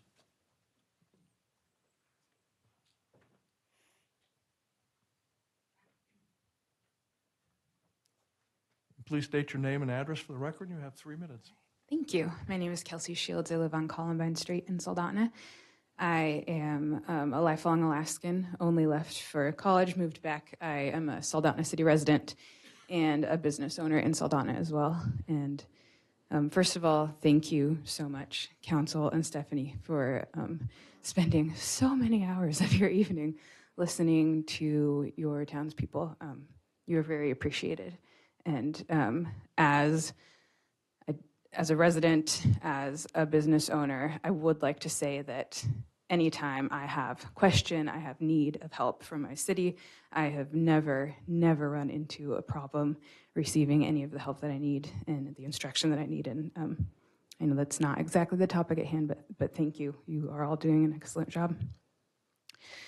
The question I would like to pose, honestly to everyone here, but specifically to those representing us, is that if your quarrel on this issue, if your quarrel is based on your opinions or beliefs about how someone should dress based on the genitals they were born with, or if your quarrel is based on your opinions or beliefs on how people should be attracted to each other or not, or relate to each other or not, then that quarrel has no place in public policy. It's really that simple. And I know it's frustrating to live in a world, we're all individuals, so we all currently live in a world where we are faced with things that we disagree with. And that can be frustrating at times, some more than others. But that is also the beauty of the nation that we live in, is that the same exact space that allows for me to have my opinions and beliefs allows for someone else to have other opinions and beliefs. So I don't think that's something that can even really be questioned. Our First Amendment rights are not something that can be questioned. What's being questioned here is this concept being thrown around of sexually explicit demonstrations in a public place. So I guess what it's up to you guys to decide is whether or not, yeah, a couple moments of someone fully clothed shaking their butt a little bit is something sexually explicit that the public needs to be shielded from. Kind of along those lines of things happening in a public place, I do encourage you to stick with what I heard at the very beginning of this meeting, which is the fact that no laws or rules, local rules, were actually broken at that event, and to continue following that letter of the law that we have. I know it's difficult. I know you're under a lot of pressure, but as a member of your community, that is my request and my encouragement to you. Thank you. Thank you for your comments. Next name on the list is Marcia Knowlton. Marcia Knowlton. Hopefully I got it right. Please state your name and address for the record. My name is Marcia Knowlton, and I live in Soldotna. So I feel like everything I've wanted to say has basically been said and reiterated tonight. And I really feel like this is not, I feel like it's an erosion of our morals as citizens of a community. And there is room here for every type of person. But I feel that appropriateness is what we fail to think about if we're okay with what happened in the park that day. If I was up on stage in that very same outfit, I think that people would have been outraged, just the same. And I feel like your jobs as our governing body is to represent every person in our community, from the most liberal to the most conservative, and to take all of that into consideration. I have 5 children that I have worked to protect so that they can have a normal life, which apparently is not normal any longer. To be raised so that when they need to know about sex, that they are educated by their parents, which is our right. I find it appalling that people in this room feel that it's their right to educate my children in a public place. If you watch a PG movie, they list on there, warning, bad language, sexual, content, blah, blah, blah. This was not posted anywhere in the park. And it's sad that we can't be in the same place at the same time. I feel like we need to really monitor ourselves and think about, if you have a child, if you want to have them educated by someone else. And so I would just ask you to think about, when you approve things like this, the most conservative to the most liberal, and protect the rights of everyone, because that is your job. And if you want to show your children sexuality early, that's your right. But if I want to attend a public park where my children play, that's also my right. So I just ask that we could respect each other, because that is what makes America a great place to live. Thank you. Thank you for your comments. Next person on the list is first initial is K, last name Matta. M-A-T-T-A. Okay, we'll move on to the next one. It looks like the next one is a Jason Belden, maybe?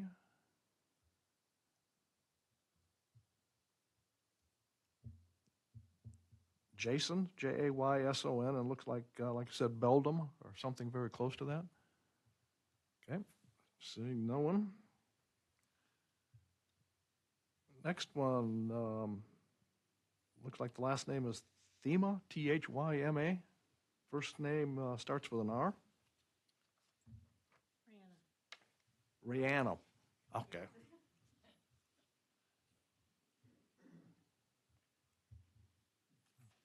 My name's Rihanna Thurman. I live at 1611 Alliac Drive. And first of all, I just wanted to say thank you to our city council and to Stephanie for maintaining a content neutral policy for the parks. I think it's very important that all of our community has a place to be heard and seen, and that includes the queer community. And I was at the Pride event, and nothing I saw was at all sexually provocative in an untoward way. And I am just compelled to show my support for everyone who is there and everyone who is part of that community. So that's all I had to say, and thank you again. Thank you for your comments. Next name is Caitlin Kimes.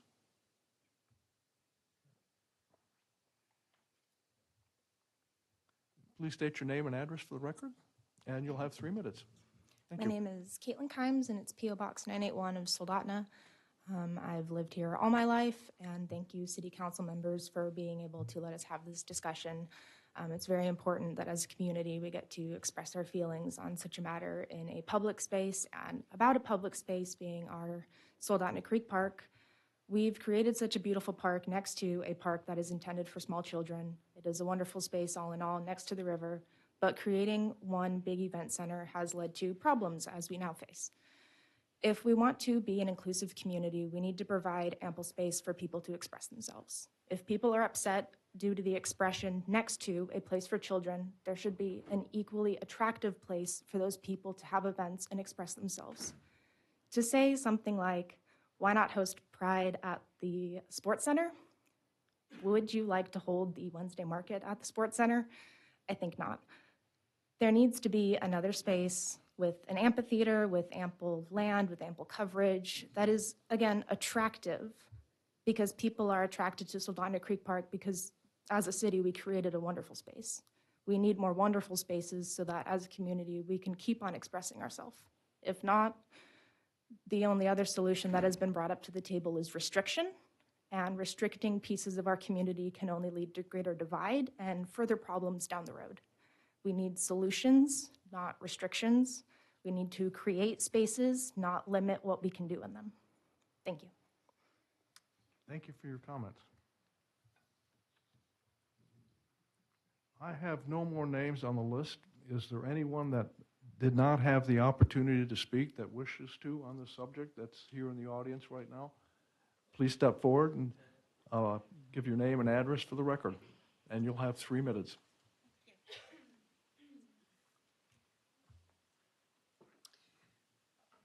My name is Leona Oberts. I live at 410 West Riverview in Soldotna. And I just would like to follow up with the City Council. You've heard many concerns tonight. I'm wondering how you will follow up and if this is going to be taken to a work party where both sides can come together and figure out a solution.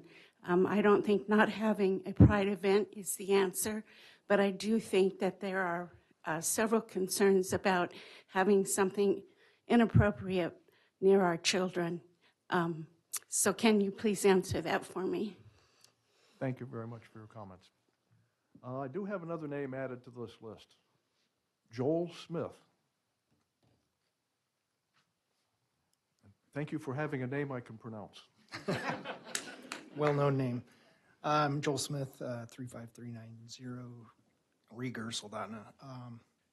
You guys have a hard job. You got a lot of people with a lot of different opinions here. And just like anything, there's a place for everything and everything in its place.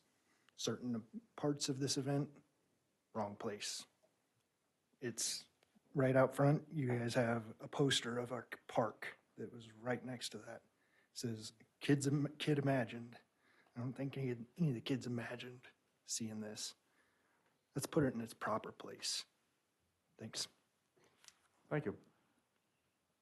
Is there anyone on Zoom that would like to speak on this subject? Please raise your hand.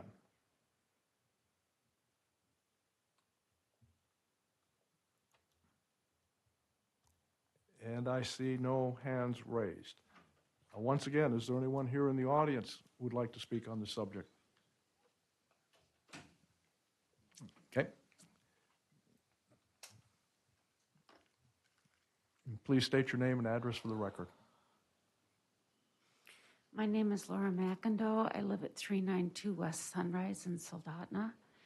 I was a longtime teacher in this community, and I didn't really prepare comments, but I feel compelled to say that I appreciate you all taking this seriously and spending time and thoughtful care and consideration on this topic. I saw lots of kids go through classrooms who didn't have the support of their community and didn't have the support of their parents. I had high schoolers live at my house that were friends of my children because they couldn't stay home in our town because their parents didn't accept them for being gay. I think the Pride event, which I attended, and it was fun. It was a happy event, and I appreciate that you are looking at this seriously. I'm sorry I didn't prepare comments, but thank you for your time. Thank you very much. Anyone else? Nope. I got a hand raised on Zoom. Lori, you're up. Please state your name and address for the record, and you'll have 3 minutes. Hi, my name is Lori Van Buskirk. I live in Kenai, Alaska, and that's all I'm comfortable with. Address. In the community for the majority of my life. And I was also in attendance at the Soldotna Creek Park for the Pride event. I thought it was a wonderful community event. I shot my youngest, and she had It was just people were celebrating. Some were celebrating, others were celebrating their loved ones. It was very inclusive, and it was wonderful. So I've heard a lot of people call in, or or even the people that are attending in person. They're talking about their children, protect their children.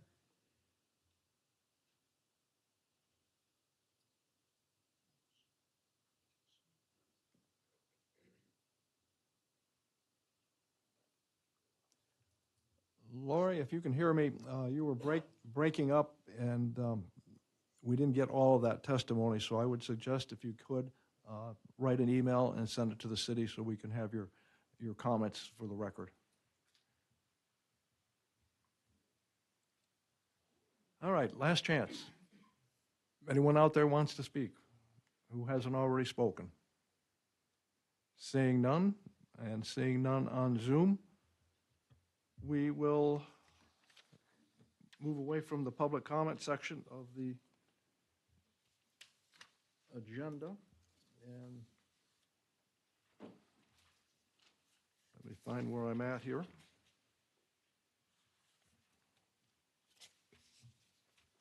And we'll bring it back to the council. Are there any council comments? Mr. Ruffridge? Oh.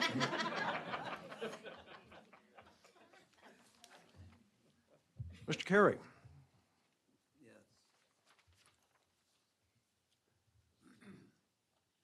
Actually, I'd like to leave some 2-minute break to move, but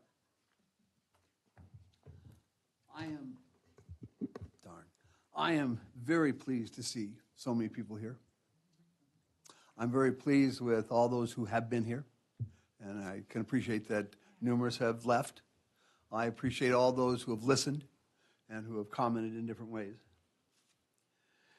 After having to look at the short video, as I was told I must, I was very distressed. I found the content to be rude and even lewd. I wondered if a law had been broken. As a resident who loves Soldotna, its parks, and its people, I apologize to those who were offended. Today, I am aware that I suffer from the sin of presumption. I presume that this video would allow for an authentic and genuine dialogue among Soldotna area residents and people who care for Soldotna. I wrote this afternoon, and I said, boy, was I wrong. Although I still have hope, which springs eternal. I have a lot more hope today, now, after listening to everyone who came here. I think it was critically important, and I believe, relatively speaking, everyone listened to each other, relatively speaking. I know for myself, I have 56 people that I wrote down, and I wrote down a basic kernel of what they said. To the best of my ability, I listened truly and authentically to each person. I also did a little bit of, again, I identified whether they were speaking about the neutral policy or other policies, and the largest by far was dealing with children and protecting them. In Galatians 6, it reads that we reap what we sow. And in Hosea, we are told that when we sow the wind, we will reap a whirlwind. And Scripture scholars say a whirlwind refers to doing something very quickly and without thought. I presume the video was presented in good faith. That is not what a whirlwind of the bloggers and the Soldotna haters have fostered. I was hoping for a revival in the discussion, and truly, I believe that is part of now what has happened here, but we have to carry it forward. I believe that a revival is, it's the revival. Thank you. Oh, thank you. Thank you, Mom. You hit the button at the right point. Awesome. I believe that a revival is a loving dialogue and goodwill. To demand accountability while writing and speaking anonymously, to me, is a sign of immaturity at best. I don't like unsigned comments. Instead, my town, my local parks, and again, this was part of the whirlwind, my fellow civic leaders and my personal motives for service have been damaged by that whirlwind. I appreciate that we live in a time where there is great doubt and distrust of others, but we have turned on ourselves, our children, and the very ground on which we stand and live. If one uses Satan's methods for good, only Satan will be the beneficiary. I heard on the bloggers and from others, and even here, to a lesser extent, but I've heard that the city of Soldotna, their residents and their businesses should be avoided. How absurd and misguided. If it's going to be promoted that no one should go to Soldotna, please remember, we are at the Y. Are trips to Anchorage only to be done by air? Kenai must love that idea. Please don't let politically minded people use this as a fringe issue to divide Kenai, Soldotna, and the rest of the peninsula. I was mayor when the council chose to accept Soldotna, what became Soldotna Creek Park, from the DOT. We watched it for many, many years, monitoring it because of spills that were basically leaching underground. Many have spoken about the awesomeness of Soldotna Creek Park, and I've got a long thing, and I'm not going to do it because you know about it and all that's there from, again, what is being done with the Cook Inlet, with the forum people and with the park that the people put together and all the many things, wonderful things that go on. And so I've got to say, when people talk that we should close the park, how stupid, you know, and some even say our other parks. But I do believe there is one issue I uniquely have the right to speak on, and I can bring out my Bible, okay, and it's well used because I need it badly, okay, and I can bring out other aspects of my knowledge and wisdom and learning. But the largest issue that I personally can speak about is the comments I've seen in the blogs repeatedly and that I've been told myself personally about why I and the other members of the council are here. And I want to take offense with some of those comments that were said, and I want to speak very directly about that. It's been said that the city council will not and is not going to listen to anyone on this issue or on the issue of firing the manager.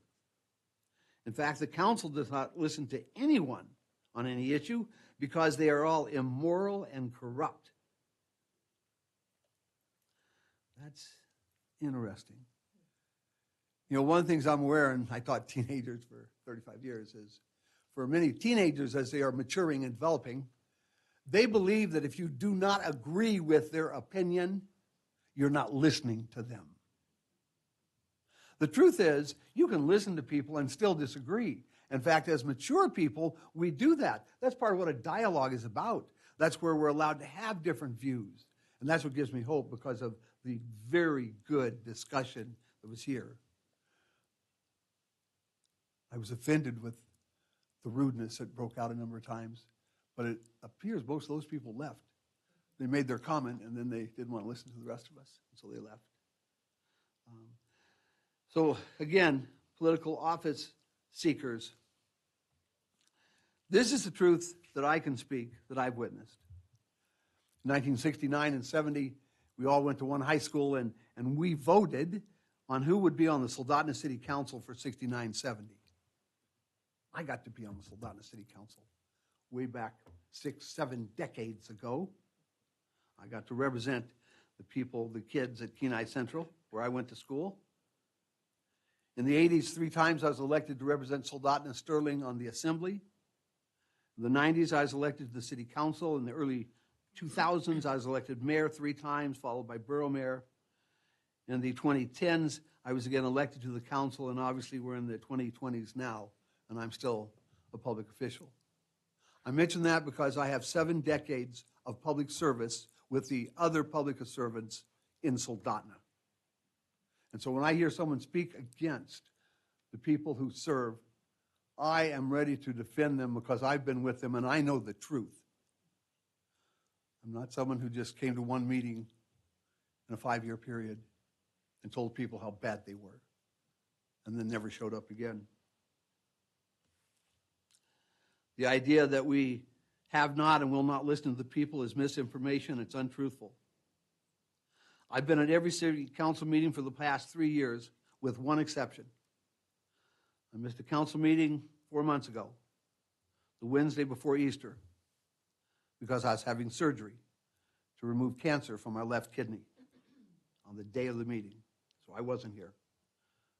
They got as much of the cancer as they could, and I have cancer still in other areas. But this council is very good and is open and willing to listen to others.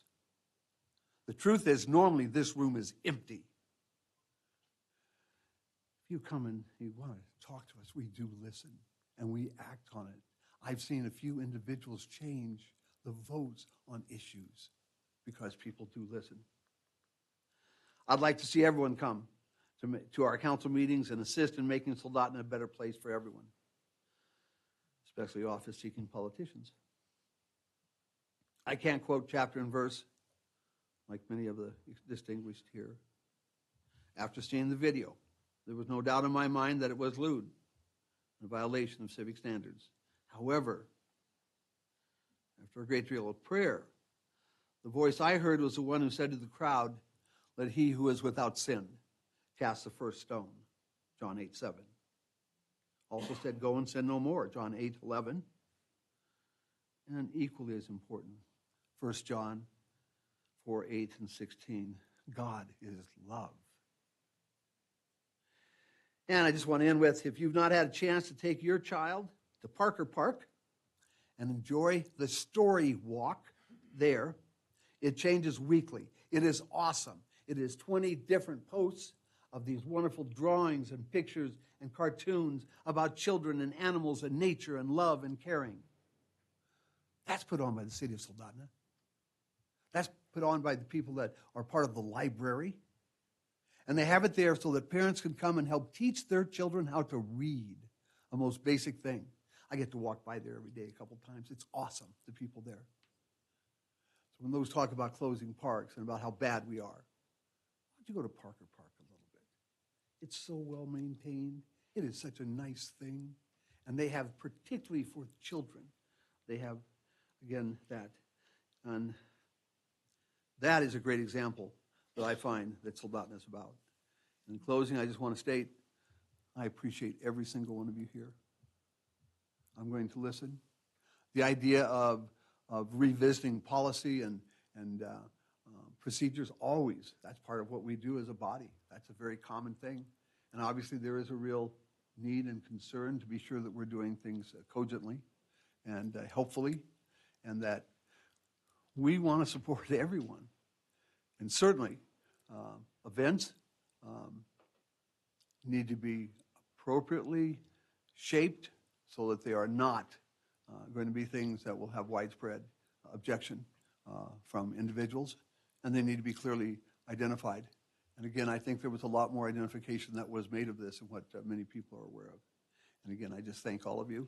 Mr. Mayor, I thank you for allowing me a chance to speak. Vice Mayor Parker, you want? Thank you, Mayor Whitney, and thank you everyone for coming out tonight. As Councilmember Curie said, usually we sit in here and there's nobody. So that's why we had to add chairs. So thank you all for coming. And I want to thank everyone who reached out to share their thoughts and feelings about the use of city public facilities. I read all the emails, returned the phone calls, except for one person who their voicemail wasn't set up, so I couldn't leave a message, and I tried a couple times, but unfortunately wasn't able to reach that individual. When I took the oath of office, I agreed to abide by the laws of the city, the state of Alaska, and the United States. It's an oath and a responsibility I take very seriously. I'm thankful to the over 100+ individuals who have expressed their First Amendment rights, sharing their opinions and ideas on the use of city facilities. I respect every single individual and honor their right to express their opinion. We might not always agree. Even with some of my closest friends and my family, we don't always see eye to eye. But I respect them and remain friends. Our camping and shelter permit ordinance was written in 1975, with only a few amendments over the years. So, as we look at amending this portion of the city code, as the city attorney pointed out, we should be careful as we consider how to achieve a stated public policy. The many parks we have in our community are community parks and should remain community parks. We have a very diverse group of organizations that have received permits to conduct events. This is in line with the diversity of our community, as has been evident here this evening. Just because we don't agree with the organization's goals, if they're in compliance with the city code and laws, the organization should be given a permit. We don't have the right to say no if they are following the law. And in my previous capacity, when I was planning director for the Kenai Peninsula Borough, we would get applications for people that wanted to conduct activities. I personally did not always agree with some of the applications that came in, but it was my responsibility to follow the code. And if they were in compliance with the code, they needed to be issued a permit and be given that authorization. I will continue to support freedom of speech and keeping our community parks open to the entire community. This is the beginning of the discussion, and I look forward to bringing together the numerous stakeholder groups as we look at the ordinance that was drafted and put in place in 1975. Thank you again for coming out, and we look forward to working with you as we move forward. Mr. Jolson?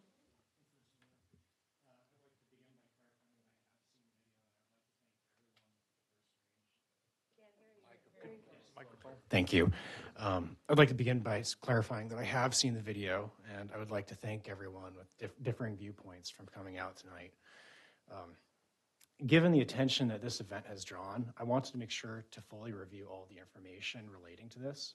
I appreciate the wide range of feedback we have received from the community sharing their experiences and concerns.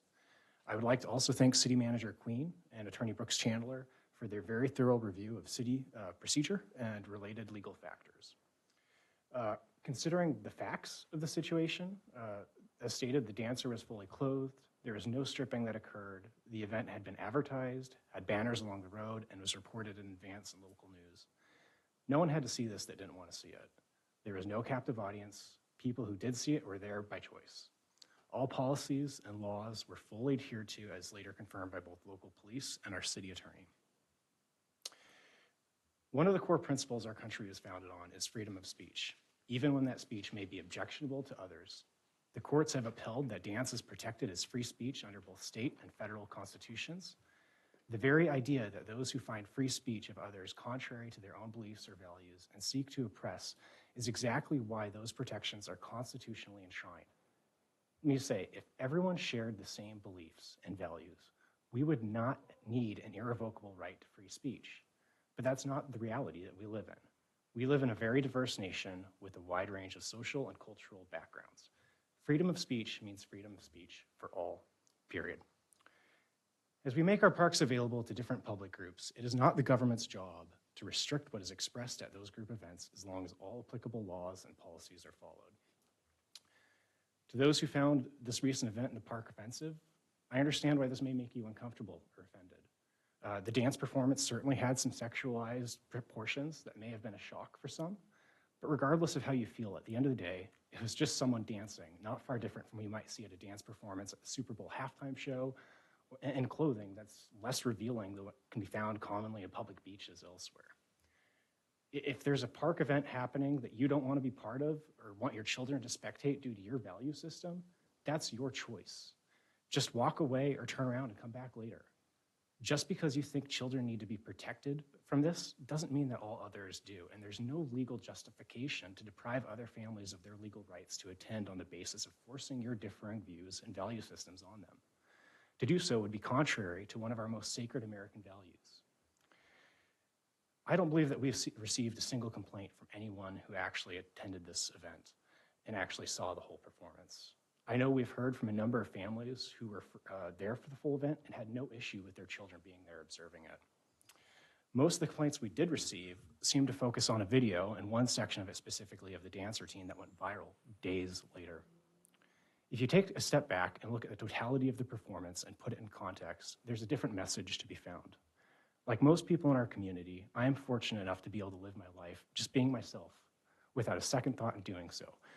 But this is not a privilege that we all share. For many, choosing to live freely as themselves often includes harassment, threats, or even physical violence. If you can recall, just in 2019, there was a woman in our community who was viciously attacked with a knife simply because of her sexual orientation was offensive enough for someone that they felt the need to rise to violence.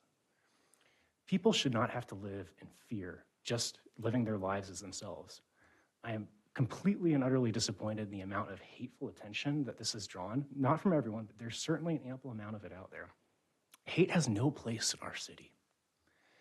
Although the majority who wrote our council about this voiced support for Pride in the Park, a large number of them specifically said they would not be attending tonight in person due to the level of aggression that has been directed at them. Pride in the Park is a safe opportunity for these members of our community to come out and celebrate who they are, and just simply have fun out in the sun with fellow members of our community. That's something that I think we should all be entitled to enjoy. If someone wants to choose to express themselves a little bit more in that celebration, as long as they're following the law, I'll stand by and protect their rights to do so. In conclusion, although I would support efforts to clarify our rules and increase transparency, I would not support any legislation that unfairly targets this community or otherwise would seek to diminish their constitutional rights to safely express themselves in adherence with established laws and policies. I am grateful to live in such a beautiful and diverse community and look forward to attending next year's Pride event with my full family. Until then, I hope that we can continue to foster compassion and acceptance in our city. Thank you. Mr. Nelson? Thank you, everybody that came out and talked. And as Mr. Carey said, I've told a few people, this usually don't get to see anybody. I usually don't get to talk to people, so I appreciated being able to talk to people. I've had a hard time with this, and I'm trying very, very hard as a representative to put my personal beliefs aside and see both sides of it. And I appreciate the legal analysis from Mr. Chandler. I think I've read that thing about 10 times, and I still don't know if it's given me any real direction here. But it did tell me what I already knew, and that our freedoms as Americans are still paramount, and that First Amendment right and those rights to assemble and the rights to religion, all those things in the Bill of Rights are just, we hold that dear. And I think that that's, really something that we all need to think about. We can disagree. And maybe there is a chance here as we look at policy. I'm sure that this discussion is going to continue. I thought about it, so do we talk, as the memo suggests, about reasonable restrictions? Maybe. I've heard some great ideas. I've appreciated them, but I can, on most of those ideas, I can also argue the other side. Very good suggestion. Well, what if they had, an event like this would have to put up a barrier or hold it at the sports center? I bet, not being an attorney like Mr. Chandler, I could say, well, that's also discriminatory for different reasons, and making one set of people follow one set of rules and the other. And I think really, at the end of the day, I know what I want as a city council member. I want Soldotna to be a place for everybody. And I don't care if it's about your orientation, your political beliefs, everything else. And that's why I like this council. We don't always agree, but we're able to do that in a disagree in a respectful manner and have good discussions. And I'd like to ask the residents, the visitors, the people that are interested in this, to continue to have respectful discussions. And I don't want to provide negativity. It's late at night, but the fact of the matter is, some of the comments I've seen, some of the discussions, have had people being disrespectful about their neighbors, differing opinions, disrespectful to city staff, disrespectful to our city manager. City council members, okay, we're elected, we're fair game. But professional staff are doing the job and carrying out the policy that they need to carry out, and they're doing it well. So let's continue to talk about this, but let's make sure and remember that we are all citizens of Soldotna, citizens of the peninsula, and that we can maybe come to a way to do this, and I don't have those answers. But do keep in mind, I did like seeing everybody here today, even though we did get standing room only in the hall, but you know, you might have been sitting next to somebody that you didn't agree with. Maybe it was on the other side of this issue, and we were able to talk about it and give that testimony. So I appreciate that and continue to look forward to respectful discussions on this. Ms. Hutchings? Well, I too would like to thank everybody for coming this evening. And I saw the video. And to be honest with you, I think I've seen worse on halftime for Super Bowl, at cheerleaders, at the local ball games, and at some of the dance studios. And I will tell you, there were muscle building guys that had a show over at the park one time. They were, I guess it was a contest. They had a lot less on than this person. And to be real honest with you, I was really impressed with the flips, because that takes a lot of strength to do that. But again, thanks for coming. I think we can all sit down and speak intelligently and respectfully. And I just hope that everybody stops and thinks about the other person's rights. Thank you. Mr. Ruffridge. Thank you, Mr. Mayor. Thank you as well to everyone who attended. As many of the folks here have stated, it is actually quite nice to have folks attending the city council meeting. I wish it was potentially under different circumstances. We do actually have quite a bit of fun here at the city council, so please come back. First time that I saw the video, my first thought was the thought of many of you. Whoa. That's not what I expected to see. And then, as my job entails as a city council person, you start talking. You start communicating with people, because that is the job of this role. Civil discourse is important. I've attended meetings and spoke with a wide variety of people, just like we've heard here tonight. And I've spoke with folks at a meeting at the Barrett's house. I spoke with the organizers of the Pride event. I've spoken with our city administration. I want to understand where this is, as well as understand the depth of where it can go. Thank you, Mr. Chandler, for your memo as well. As Mr. Carey mentioned, policymaking is a diligent process. It's not a quick reaction process. It's not something that you go and do on the spur of a moment. One of the things that I have consistently been discouraged with, for those who were offended by the video and images of that event, I think there is apology that's due. However, I've been discouraged by the number of times that image and that video has consistently been shared by the people who were offended by it, making that video have far greater reach than maybe what that was intended to be. It's also fascinating to me, as a person who tries to find common ground with people, how much common ground there actually is amongst the folks talking about this.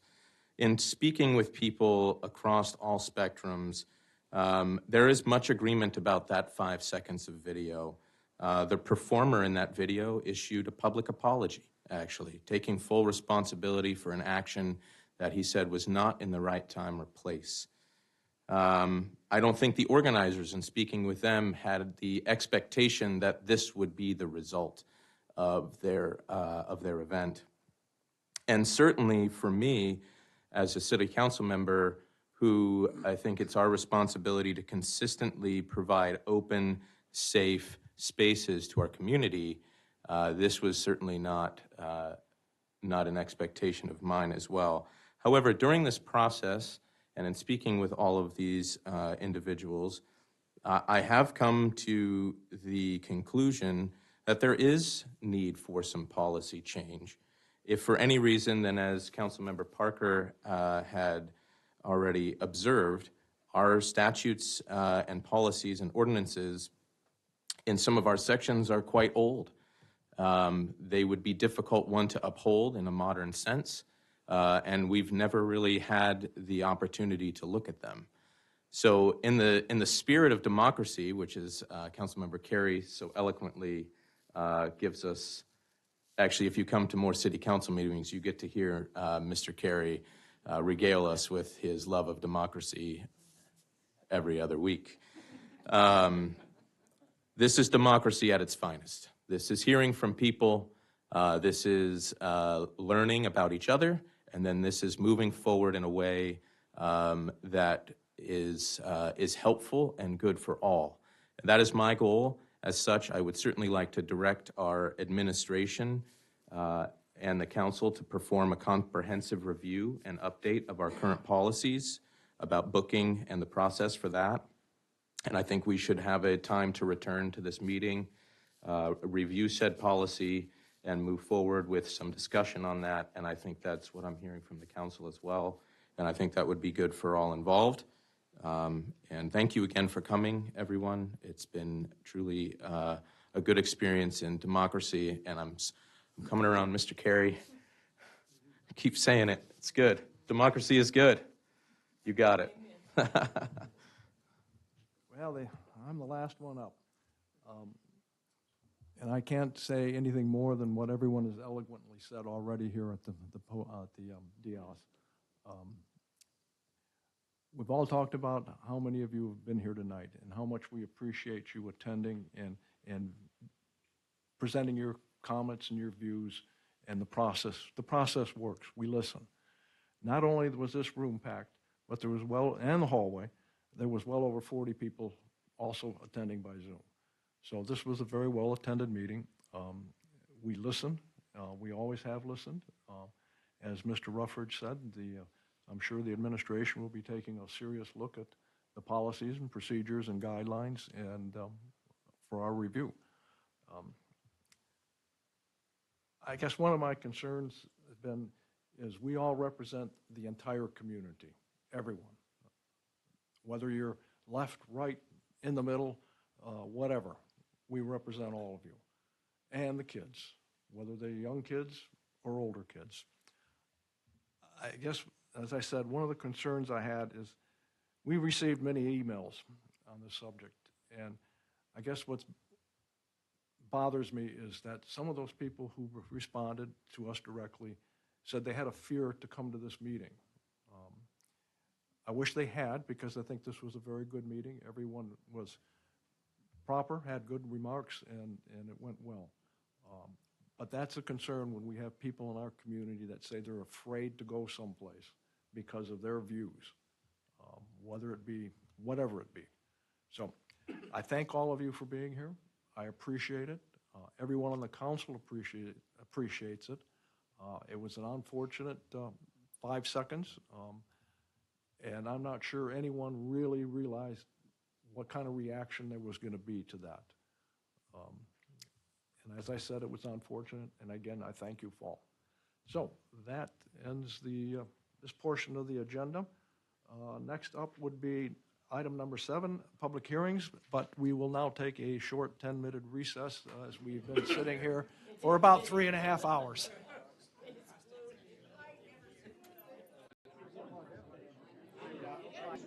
My kids never listen to me either. All right. We're going back on record again. Would everyone please take their seats?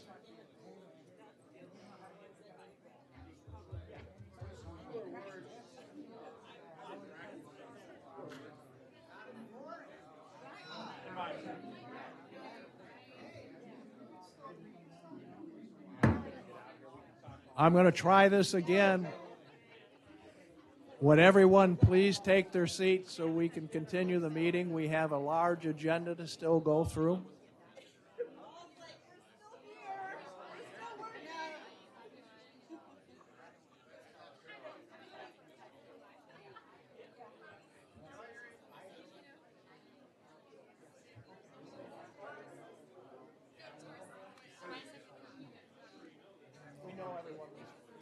wanted to talk, so.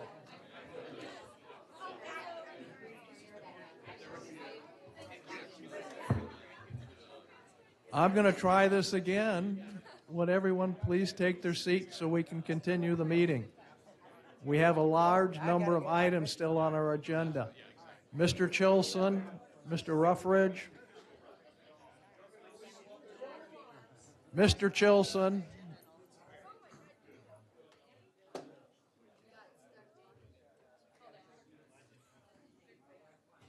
Where'd he go?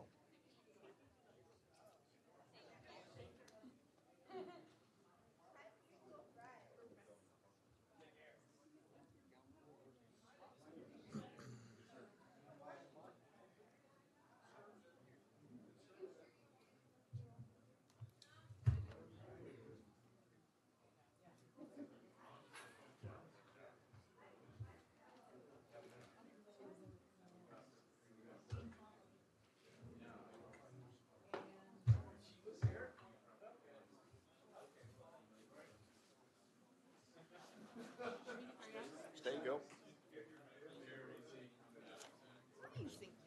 I think. Yeah, I've had a long day. Why don't you? Oh, fine. I know the number to call if I need you. Thanks,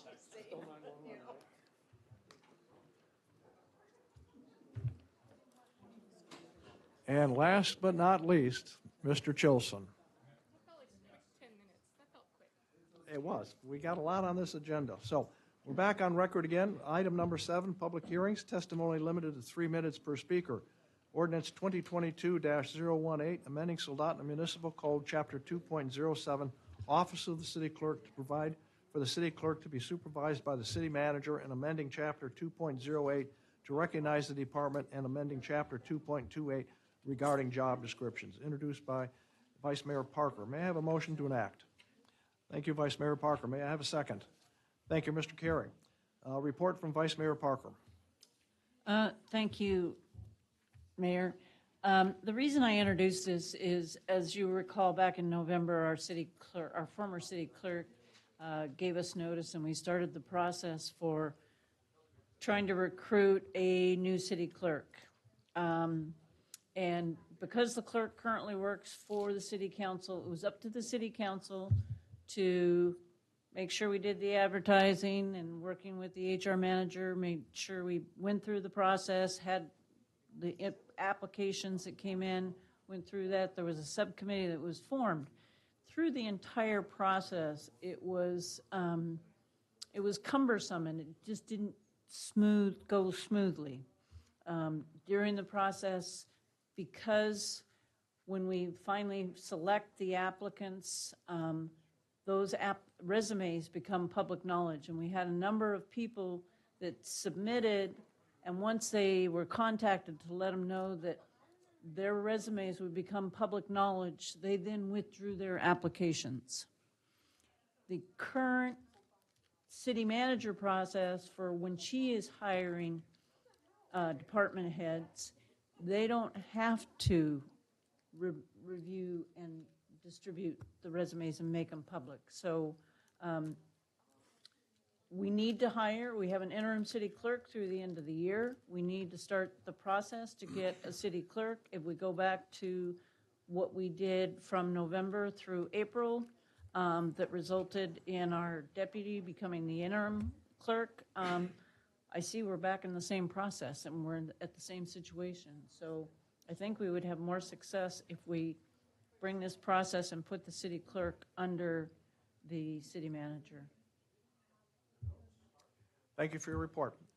Public hearing is now open. Are there any members of the public who wish to speak on this item? For those participating through Zoom, please raise your hand if you would like to comment. App users by pressing the raise your hand button, and phone participants by dialing *9 on your telephone. Is there anyone in the audience wishing to speaking on ordinance 2022-018? And please state your name and address for the record. You have 3 minutes. Thank you, Mayor Whitney. Shelley Sainer, Kenai, and I'd like to proceed this with, I am speaking on behalf of myself, in no way at all represent my employer. I'm here talking to you as a person that has been a municipal clerk field for 15 years. Sorry, can't read with this. Alaska statute does provide that unless otherwise provided by ordinance, the municipal clerk is appointed by the chief administrator. In the state of Alaska, there are 41 first-class and home rule municipalities. Of those, there's only a small handful of municipalities where the clerk works under the manager. This means that in the majority of the municipalities that govern the body has enacted legislation to take the clerk out from under the manager and put them under the council. The clerk, and I thank you, Attorney Chandler, for saying earlier, the clerk's role is also working for the constituents. That is their number one role. The clerk is employee of the municipality, and like other employees, the clerk's role is to act in the best interest of the municipality. However, for the clerk, that role is somewhat different than the manager and other department directors. The clerk provides a direct link between the residents of the municipality and their elected officials and the agencies of the government. The clerk is responsible for assisting the public in accessing and participating in their local government by providing impartial and timely information regarding the city's business and council actions. The clerk also ensures a fair and transparent process in judicial matters on appeal. Here's just a few items where the clerk should not be influenced in any way in how she does her job. Administering elections, appeals that go before the Board of Adjustment, employee arbitration hearings. The clerk's role in these matters and others not mentioned is to ensure process is applied according to the laws and equally to all individuals involved. That includes the city administration. And that does include the administration, sorry. Needed a comma.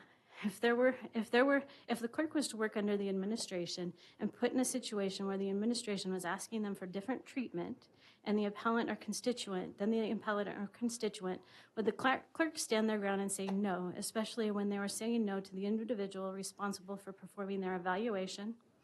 Also ask yourself, would a constituent, contractor, or an employee feel comfortable and sure they were receiving a fair and equitable treatment when they knew the clerk answered directly to the person's whose opinions they were appealing? Those are the questions to ask yourself before you vote on this ordinance. And in closing, if you have a clerk that needs immediate supervision as indicated in the memo, then you have the wrong person serving in that role. And thank you for your time. Any questions from the council? Thank you. Thank you, Shelley. Anyone else here in the audience wishing to speak on ordinance 2022-018? Looking at Zoom, we will see no hands raised. Okay, council comments. Mr. Chilson. Thank you, Mr. Mayor. My knowledge of this is that this would be a reversion to the way we've historically operated with oversight of the clerk's department. When I was first coming on to city council, through that process, we had operated for a long time in that manner, and I think at that point in time there was a ordinance that was introduced to restructure this, to remove oversight of the clerk's department from the city manager and make it directly reportable to the city council for some of the reasons mentioned by our former clerk, specifically being the potential for a conflict of interest. The clerk is accountable to the people in the council and not the city manager, and I would share similar concerns that there could be a conflict that would be presented there. To the point about concern from potential applicants and making their applications public record as part of the application process for the clerk's position, I think that's a reasonable expectation of that application process. You know, a clerk is absolutely essential to the functioning of our city, and that role, I would say, is almost comparable to that of our city manager, and we don't hide applications for city managers when they apply for our council. Those are, you know, publicly reviewable, and I think just with our clerks, that is a reasonable situation to apply to the application process. I think when that ordinance passed, Councilman Parker had actually supported passing that, so I'm just surprised to see this rolling back. I just have some reservations about this, and I will not be supporting it tonight, so thank you. Vice Mayor Parker. I would say when we supported it, that was 5 years ago, we also had a city clerk, and we had not gone through the process of trying to hire a clerk. But as the ordinance is drafted at this point, our charter requires the appointment and termination of the city clerk must be confirmed by the council and the way this ordinance is drafted, the city manager would not have the authority to just hire the clerk or fire the clerk without getting that confirmation from the council. So that is how it's drafted in the ordinance. So urge you to vote yes, so we can start the process of advertising for city clerk. Before you turn that off, did you have an amendment to propose? I do. I had a 6 whereas that would read, this ordinance must go into effect immediately to provide for recruitment and retention of a city clerk. The city will honor the current employment agreement with the interim city clerk authorized by Resolution 2022-15 for the remainder of its current term. May I have a second for that motion to amend? I'll second. I'm sorry, was that Mr. Chilson? Yes, I'll second. Thank you, Mr. Chilson. Discussion.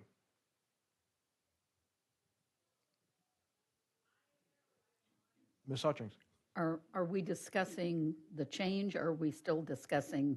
The amendment. The amendment. Okay. Could you kindly restate that amendment, please? I'm It's sorry. a 6th whereas, you said? We would add a new whereas. Can you just restate it? The ordinance must go into effect immediately to provide for the recruitment and retention of a city clerk. The city clerk will honor the city will honor the current employment agreement with the interim city clerk authorized by Resolution 2022-15 for the remainder of its current term. Thank you. Any further discussion? Seeing none, we'll call for a vote on the amendment. Roll call vote, please. Councilmember Parker? Yes. Hutchings? Yes. Ruffridge? Yes. Nelson? Yes. Carey? Yes. Chilson? Yes. You have 6 yes votes. The amendment passes on a 6-0 vote. Back to the main motion. Any further discussion on it? Ms. Hutchings? You know, I remember when we were doing the home rule, and there was a lot of discussion about putting the city clerk under the city council. And we didn't want to change things at that time because we really wanted our home rule to go through, but it had always been in the back of our minds because this provides autonomy. The city clerk has to know all the statutes, all the codes, all the laws, and it's really hard when you have somebody, and not Stephanie necessarily, but I've known other city managers that were quite pushy about what they wanted done, and it put the city clerk in a really tough position. And they had to make the decision to say no, hoping that they weren't going to lose their job because of it. But the ramifications, if they hadn't said no, were much worse. So I will be voting no. Mr. Nelson? And I very much understand the memo and kind of the explanation Vice Mayor Parker provided. The City Council is not a professional hiring authority. We certainly don't do it every day like our city manager does. So I understand those arguments. I don't necessarily disagree with them. I don't feel good about this one. It's hard to articulate why. It certainly isn't anything specific about our current city manager or any other city manager, but having that separation of essentially the branches, having the legislative branch and the clerk is vital to that, and also as public testimony reminded us, elections and some of those things. So I think I agree with Ms. Hutchings. I don't think I can support this as it's written. I think it's definitely an issue that needs to be resolved, but I'm not sure this is the right way to do it. Mr. Ruffridge? Thank you, Mr. Mayor. The issue, so having served on the committee attempting to locate a city clerk, I certainly understand where this adjustment is coming from. However, I share some of the concerns of the other council members about that separation. I would be maybe more in favor of the committee having some extra opportunities to maybe move things forward more than we did. We had to bring essentially every applicant to the city council, and it did slow down that process. I think there's maybe some work to do on the committee side of things. That obviously is not inside this ordinance. So I think for those reasons, I will not be supporting this ordinance. Any further comment? I would just clarify, I don't believe of the applications that were submitted, we only brought before the council qualified applicants, and those were very, very few. I just have one quick comment. I have worked under both systems, and I was actually on the city council when we changed this system and went to the clerk being under the city council. So I'm not taking a position one way or the other. So we'll call for the vote. Councilmember Ruffridge, No. Nelson, No. Carey, No. Chilson, No. Parker, Yes. Hutchings. No. You have 1 yes vote and 5 no votes. Ordinance 2022-018 fails on a 1 to 5 vote. We need a motion to extend for 30 minutes, otherwise we have to adjourn at 10 o'clock. Mr. Carey. May I have a second? I'll second. Thank you, Mr. Nelson. Any objections to extending for 30 minutes? Seeing no objections, the motion to extend is by unanimous consent.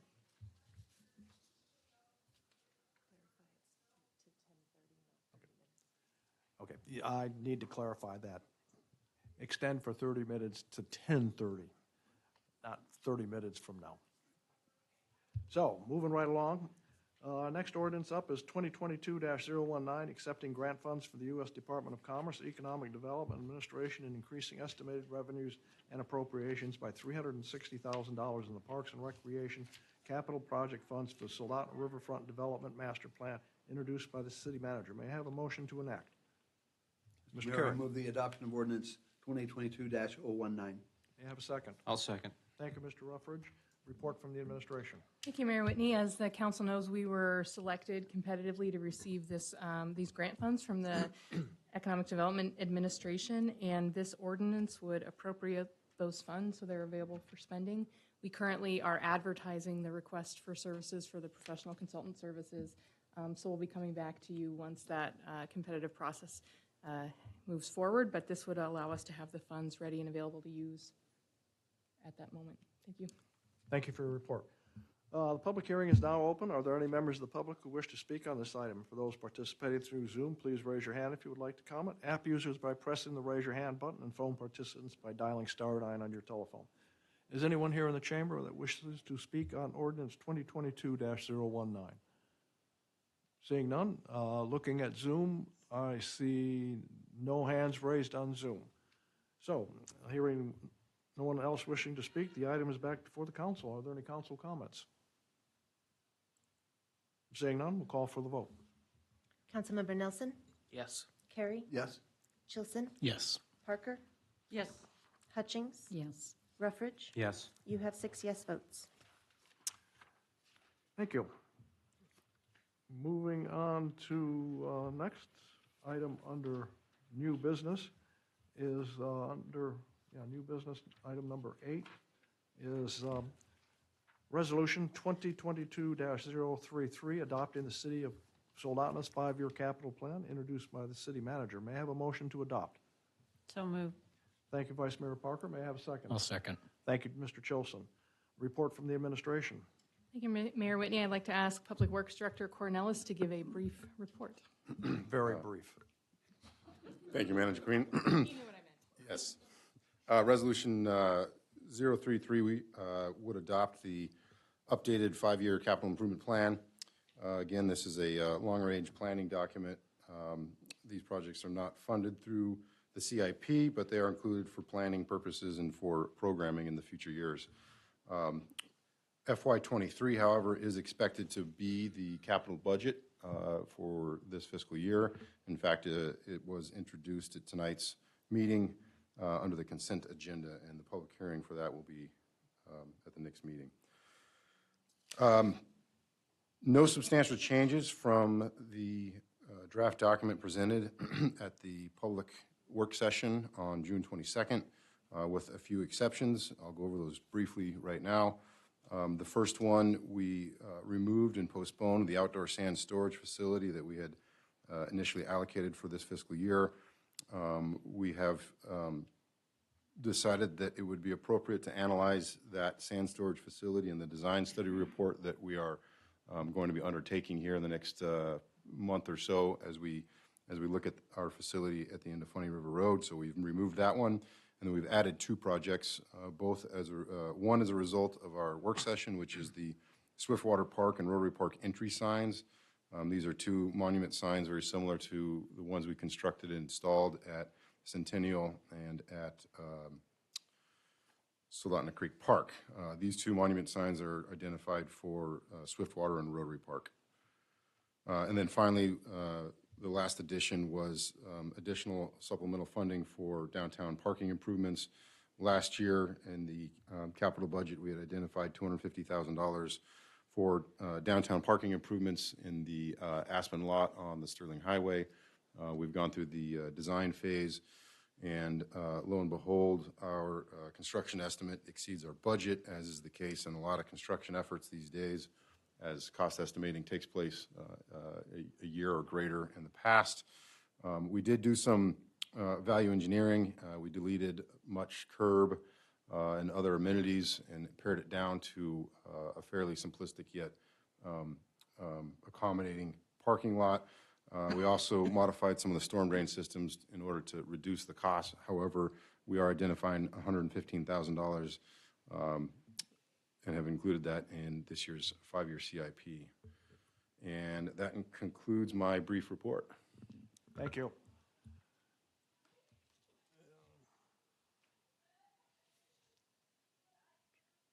Are there any members of the public who wish to speak on this item? For those participating through Zoom, please raise your hand if you would like to comment. App users by pressing the raise your hand button, and phone participants by dialing *9 on your telephone. Is there anyone here in the audience wishing to speak on Resolution 2022-033? Seeing none, look at Zoom, and I see no hands raised there. Having no one wishing to speak, the item is back before the council. Any council comments? Seeing none, we'll call for the roll call vote. Councilmember Chilson? Yes. Parker? Yes. Hutchings? Yes. Ruffridge? Yes. Nelson? Yes. Carey? Yes. You have 6 yes votes. Resolution 2022-033 passes on a 6-0 vote. Moving on to the next item, Resolution 2022-034, supporting the development of an arts and culture master plan for the city of Soldotna and granting authorization to apply for grant funding for the purpose of developing an arts and cultural master plan. It's introduced by the city manager. May I have a motion to adopt? I move to adopt Resolution 2022-034, please. I'll second. Thank you, Mr. Ruffridge. And a second by Mr. Carey. Thank you, Mr. Carey. Report from the administration. Thank you, Mayor Whitney. The memo was prepared by Ms. Reiner, and it summarizes one of the key takeaways we took from the ARPA work session was a focus on the city maybe using those funds to support arts and cultural events, entertainment events. And as I often advocate, from my perspective, it made sense to step back and have a planning document first to advise future spending decisions. And we've identified a couple different programs that actually provide grant funds for the purpose of developing such a plan. As you know, we've got lots of different plans covering many different topics, but we don't have one that looks at arts and culture.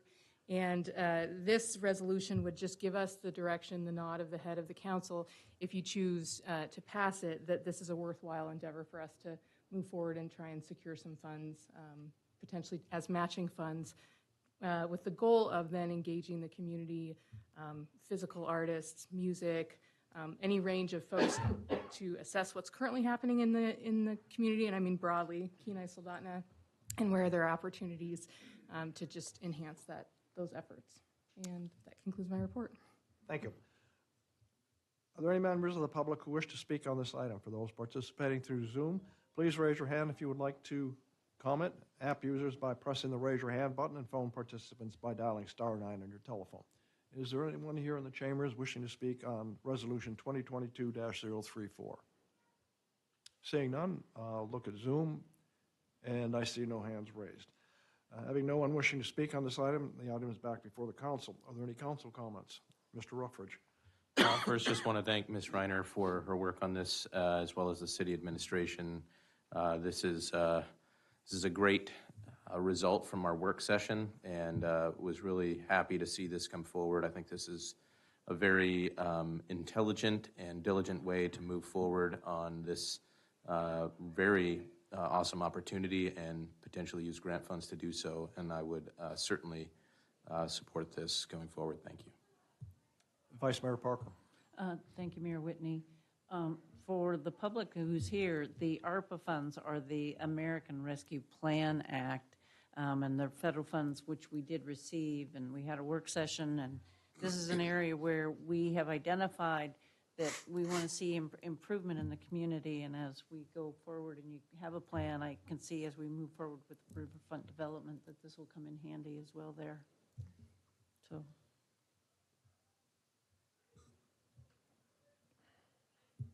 Mr. Chelson. Thank you, Mr. Mayor. Following that ARPA work session, we had some great discussion between Councilman Ruffridge, City Manager Queen, Assistant City Manager Reiner, as we collaborated and really kind of explored different options to support arts and culture in the city. And I'm very, very excited to see this coming before us tonight and thinking about the potential opportunities to continue to grow the beauty of our city and the culture of the people here within it.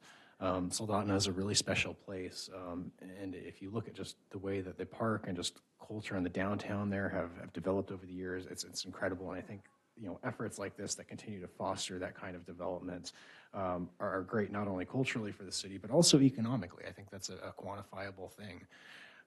So just echoing Councilman Ruffridge's thanks to city staff that put in a lot of work on this, and I'm really excited to see the potential where this goes. So thank you. Any other council comments? Mr. Carey. Thank you, Mr. Mayor. I just want to say that this is an example of following best practices. It is excellent. Most towns and cities can't do it. They just don't have the time, the resources, the interest. And again, it is another example of the leadership that this city has provided. And again, our manager with her vast background in planning, again, this is an example as well as the rest of staff. And so this is just really good. This speaks very well of our city. I think finding some of the ARPA funds, I think it's very likely.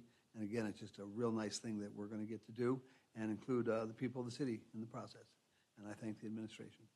Any other council comments? Call for the roll. Call for the vote. Councilmember Chilson? Yes. Parker? Yes. Hutchings? Yes. Ruffridge? Yes. Nelson? Yes. Carey? Yes. You have 6 yes votes. Resolution 2022-034 passes on a 6-0 vote. The next item is Action Memorandum 2022-015, Request for Direction on the August 10th, 2022 regular meeting, introduced by the interim city clerk. Report from the interim city clerk. The August 10th regular city council meeting overlaps with this year's AML Summer Legislative Conference. Currently, the mayor, vice mayor, and city manager are scheduled to attend the conference and will not be available to attend that August 10th meeting, or if by chance are available, would be attending remotely. In the absence of both the mayor and vice mayor to chair the August 10th meeting, a chair pro tem would have to be elected to start at the start of the meeting. There are currently no time-sensitive items expected to be scheduled at the August 10th on the August 10th agenda, and the council may cancel or change the date of a regular meeting by affirmative motion. We are requesting the council's direction on conducting as scheduled, canceling, or rescheduling the August 10th meeting, and I'm happy to answer any questions. Mr. Carey. Mayor, I move that the city council cancel the meeting of August 10th, 2022. May I have a second? I'll second. Mr. Chilson, thank you. Any discussion? I'm going to be canoeing there, so I have no ulterior motive. Question for the city manager and city clerk. So there are no time-sensitive issues if we canceled this meeting and only went to the end of August that would be impacted? We track a future agenda calendar, and there's nothing currently slated right now. So if it's a public hearing item, however, it wouldn't have been introduced yet. So I can't say that there wouldn't be some potential legislation that may be introduced at our next meeting, which would then be normally hitting this first August meeting. I don't anticipate that, but as you might know, sometimes things come together quite at the last minute. Mr. Ruffridge? Thank you, Mr. Mayor. As you well know, and we've discussed today, that we like democracy, and democracy means meeting. I would be in support of postponing and just scheduling it on the other date, just in case there's something to go over, so I won't be supporting canceling it. Can you move to amend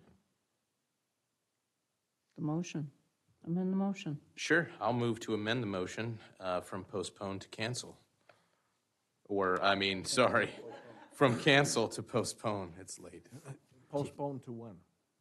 Postpone until the August 15th, please. Is there a second to that motion? Second, at 6 p.m.? At So- 6 p.m.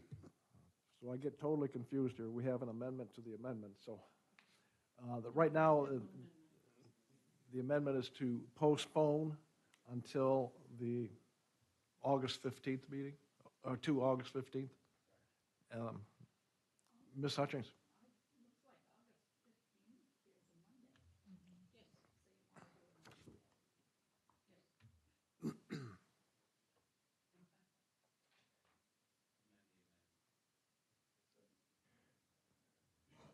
Any further discussion? Mr. Chilson? I don't really see the need to hold a meeting if we don't have anything on the agenda of note. However, I can respect the opinion that we should continue to hold it and be available to the public. However, for the sake of consistency, if we are insistent on holding a meeting rather than canceling, my preference would be to hold it on a 17th, so it's on a Wednesday, consistent with how we normally do. So I would not support this motion to amend to postpone it to the 15th. However, I would be supportive of moving it to the 17th if we would like to do that, but my preference would be just to cancel it if we don't have anything worth note. City Clerk, please. Through the mayor, an August 17th meeting would not allow us to meet our noticing obligations for the following meeting. Okay, thank you. Ms. Hutchings? So I think we just need to postpone it totally or cancel. I guess cancel it and just go with our August 24th meeting if we have nothing on the schedule anyway. The borough did it. They're not meeting till the 7th of August. Any other discussion to totally confuse this? All right, the motion before us right now is to postpone until August the 15th. Call for a vote. Vote on the amendment. Councilmember Ruffridge? Yes. Nelson? No. Carey? No. Chilson? No. Parker? Yes. Hutchings? No. You have 2 yes votes and 4 no votes. So the motion to amend to postpone is defeated 2-4. So the original motion now is to cancel until the next meeting. Any further discussion on that? Seeing none, we'll call for the roll of the vote on that motion. Councilmember Parker? Yes. Hutchings? Yes. Ruffridge? No. Nelson? Yes. Carey? Yes. Chilson? Yes. You have 5 yes votes and 1 no vote. The motion to cancel the August 10th meeting has been approved on a 5-1 vote. Moving on to the next item on the agenda is mayor and council reports. I'm going to make this as very quick. I should have probably said this at the end of the public comments on the Soldotna Creek Park. Thank all the employees, the staff of the public Parks and Rec, and all of our city employees and city manager for everything they did on that. They did a good job. They did their job, and we thank you. It was good. Well done. So that's my comment for today. Moving on to council reports, Soldotna Planning and Zoning. Mr. Ruffridge. In the interest of time tonight, Planning and Zoning didn't have a lot to report. So keep your mic on. Soldotna Parks and Rec. Advisory Board. Thank you, Mr. Mayor. In the interest of keeping my comments brief, the Parks and Rec went on a tour, and I have nothing else to report. On tour to perform? No. Never mind. Never mind. Move on to the next one. City Manager's Report. Not a lot to report other than our new police chief. I think he's driving into town tonight, and so he'll be starting next week. We really look forward to that. And as I said earlier, I thank Lieutenant Cant for his service and for serving in that interim capacity over the last 6 or 7 months. We're currently advertising for a police officer, first time in 7 years. We've had an opening in that department, so that's exciting. And we are advertising for wastewater utility operators. So if you know people who are in that field, please encourage them to reach out to us. Thank you. Any questions for the City Manager? Seeing none, we'll move on to public comments. Members of the public will have 3 minutes to comment. Is there anyone from the public who wishes to comment? For those participating through Zoom, please raise your hand if you would like to comment. App users by pressing the raise your hand button, and phone participants by dialing *9 on your telephone. Is there anyone here in the chambers that would like to speak on anything? Please state your name and address for the record, and you'll have 3 minutes. Hi, my name is Tamara Ware. I live at 42373 National Avenue. And before I kind of ran out of time, I probably could have said it. I wanted to thank you for your work and for just how you were. I felt bad that so many people don't usually come to the meetings. And then I felt bad because that's me. So you'll be, be careful what you wish for. Hello. And I go to all the school board meetings and I love to talk. I did want to say, I was watching a movie recently, and one of the characters said, how you treat people that you disagree with says everything about you. And I just thought, wow, that's amazing. And I've been saying that to myself over and over and over again since then. And I also just wanted to mention something that Mr. Chilson said when he said the word privilege. And I would just like us to always remember that we do. Everybody at some point in some environment does have privilege. And it's always important for us to remember what privileges we have and how can we use our privilege to support others who don't have the same privileges. Thank you. Thank you. Anyone else in the chambers wishing to speak on any subject? Seeing none, I'll take a look at Zoom, and I see no hands raised in Zoom. We will now move on to the council comments. Mr. Ruffridge. Thank you, Mr. Mayor. In the interest of keeping things brief, just want to again say thank you to those who came out tonight. Also want to thank our city staff for the work that they do. Over and above on all aspects, thank you to Mr. Cornelis for his work on the capital improvement plan. Apologies for missing the work session again publicly on the record. That won't happen again. You have it. Thanks. Mr. Carey. Excellent meeting. Thank you. Vice Mayor Parker. Mr. Chilson, I'll do that. Thank you, Mr. Mayor. Again, thanks to everyone that came out tonight. I just take a moment to appreciate that as a council and a community, we can have these very uncomfortable discussions with diverse viewpoints, and we are cordial and respectful for each other. And I cannot say the same about many other legislative bodies out there, and I'm grateful to be able to serve on the dais with you all. Additionally, more thanks to our city staff, who I feel conducted themselves with the utmost professionalism throughout this entire situation. Deeply appreciative for them. And lastly, it's great to see you, Brooks, in person. It's a treat. So we're fortunate to have you as a city. Your legal representation of us is always top-notch. Mr. Nelson. And nothing else tonight. Thank you. Ms. Hutchings. I'm going to let you guys off as well. I think we still have an executive session to do. Yes, we do. All right. Ending council comments, we'll move into executive session, property acquisition, AS 44.62.310C1. A matter if discussed in public would have adverse effect upon the finances of the city of Soldotna. Vice Mayor Parker. Mayor Whitney, I move to enter into an executive session to discuss a property acquisition. The executive session will include Mayor Whitney, City Council members, City Manager Queen, Public Works Director Cornelius, Economic Planning and Development Director Zarneski, City Attorney Chandler, and Interim City Clerk Hewitt. May I have a second? Second. Thank you, Mr. Nelson. Are there any objections to going into executive session? Seeing none, we have unanimous consent on that, and we will move into executive session. For those attending through Zoom, the Zoom meeting will not be resumed after the executive session. After the executive session is over, the meeting will briefly resume at soldotna.org streaming.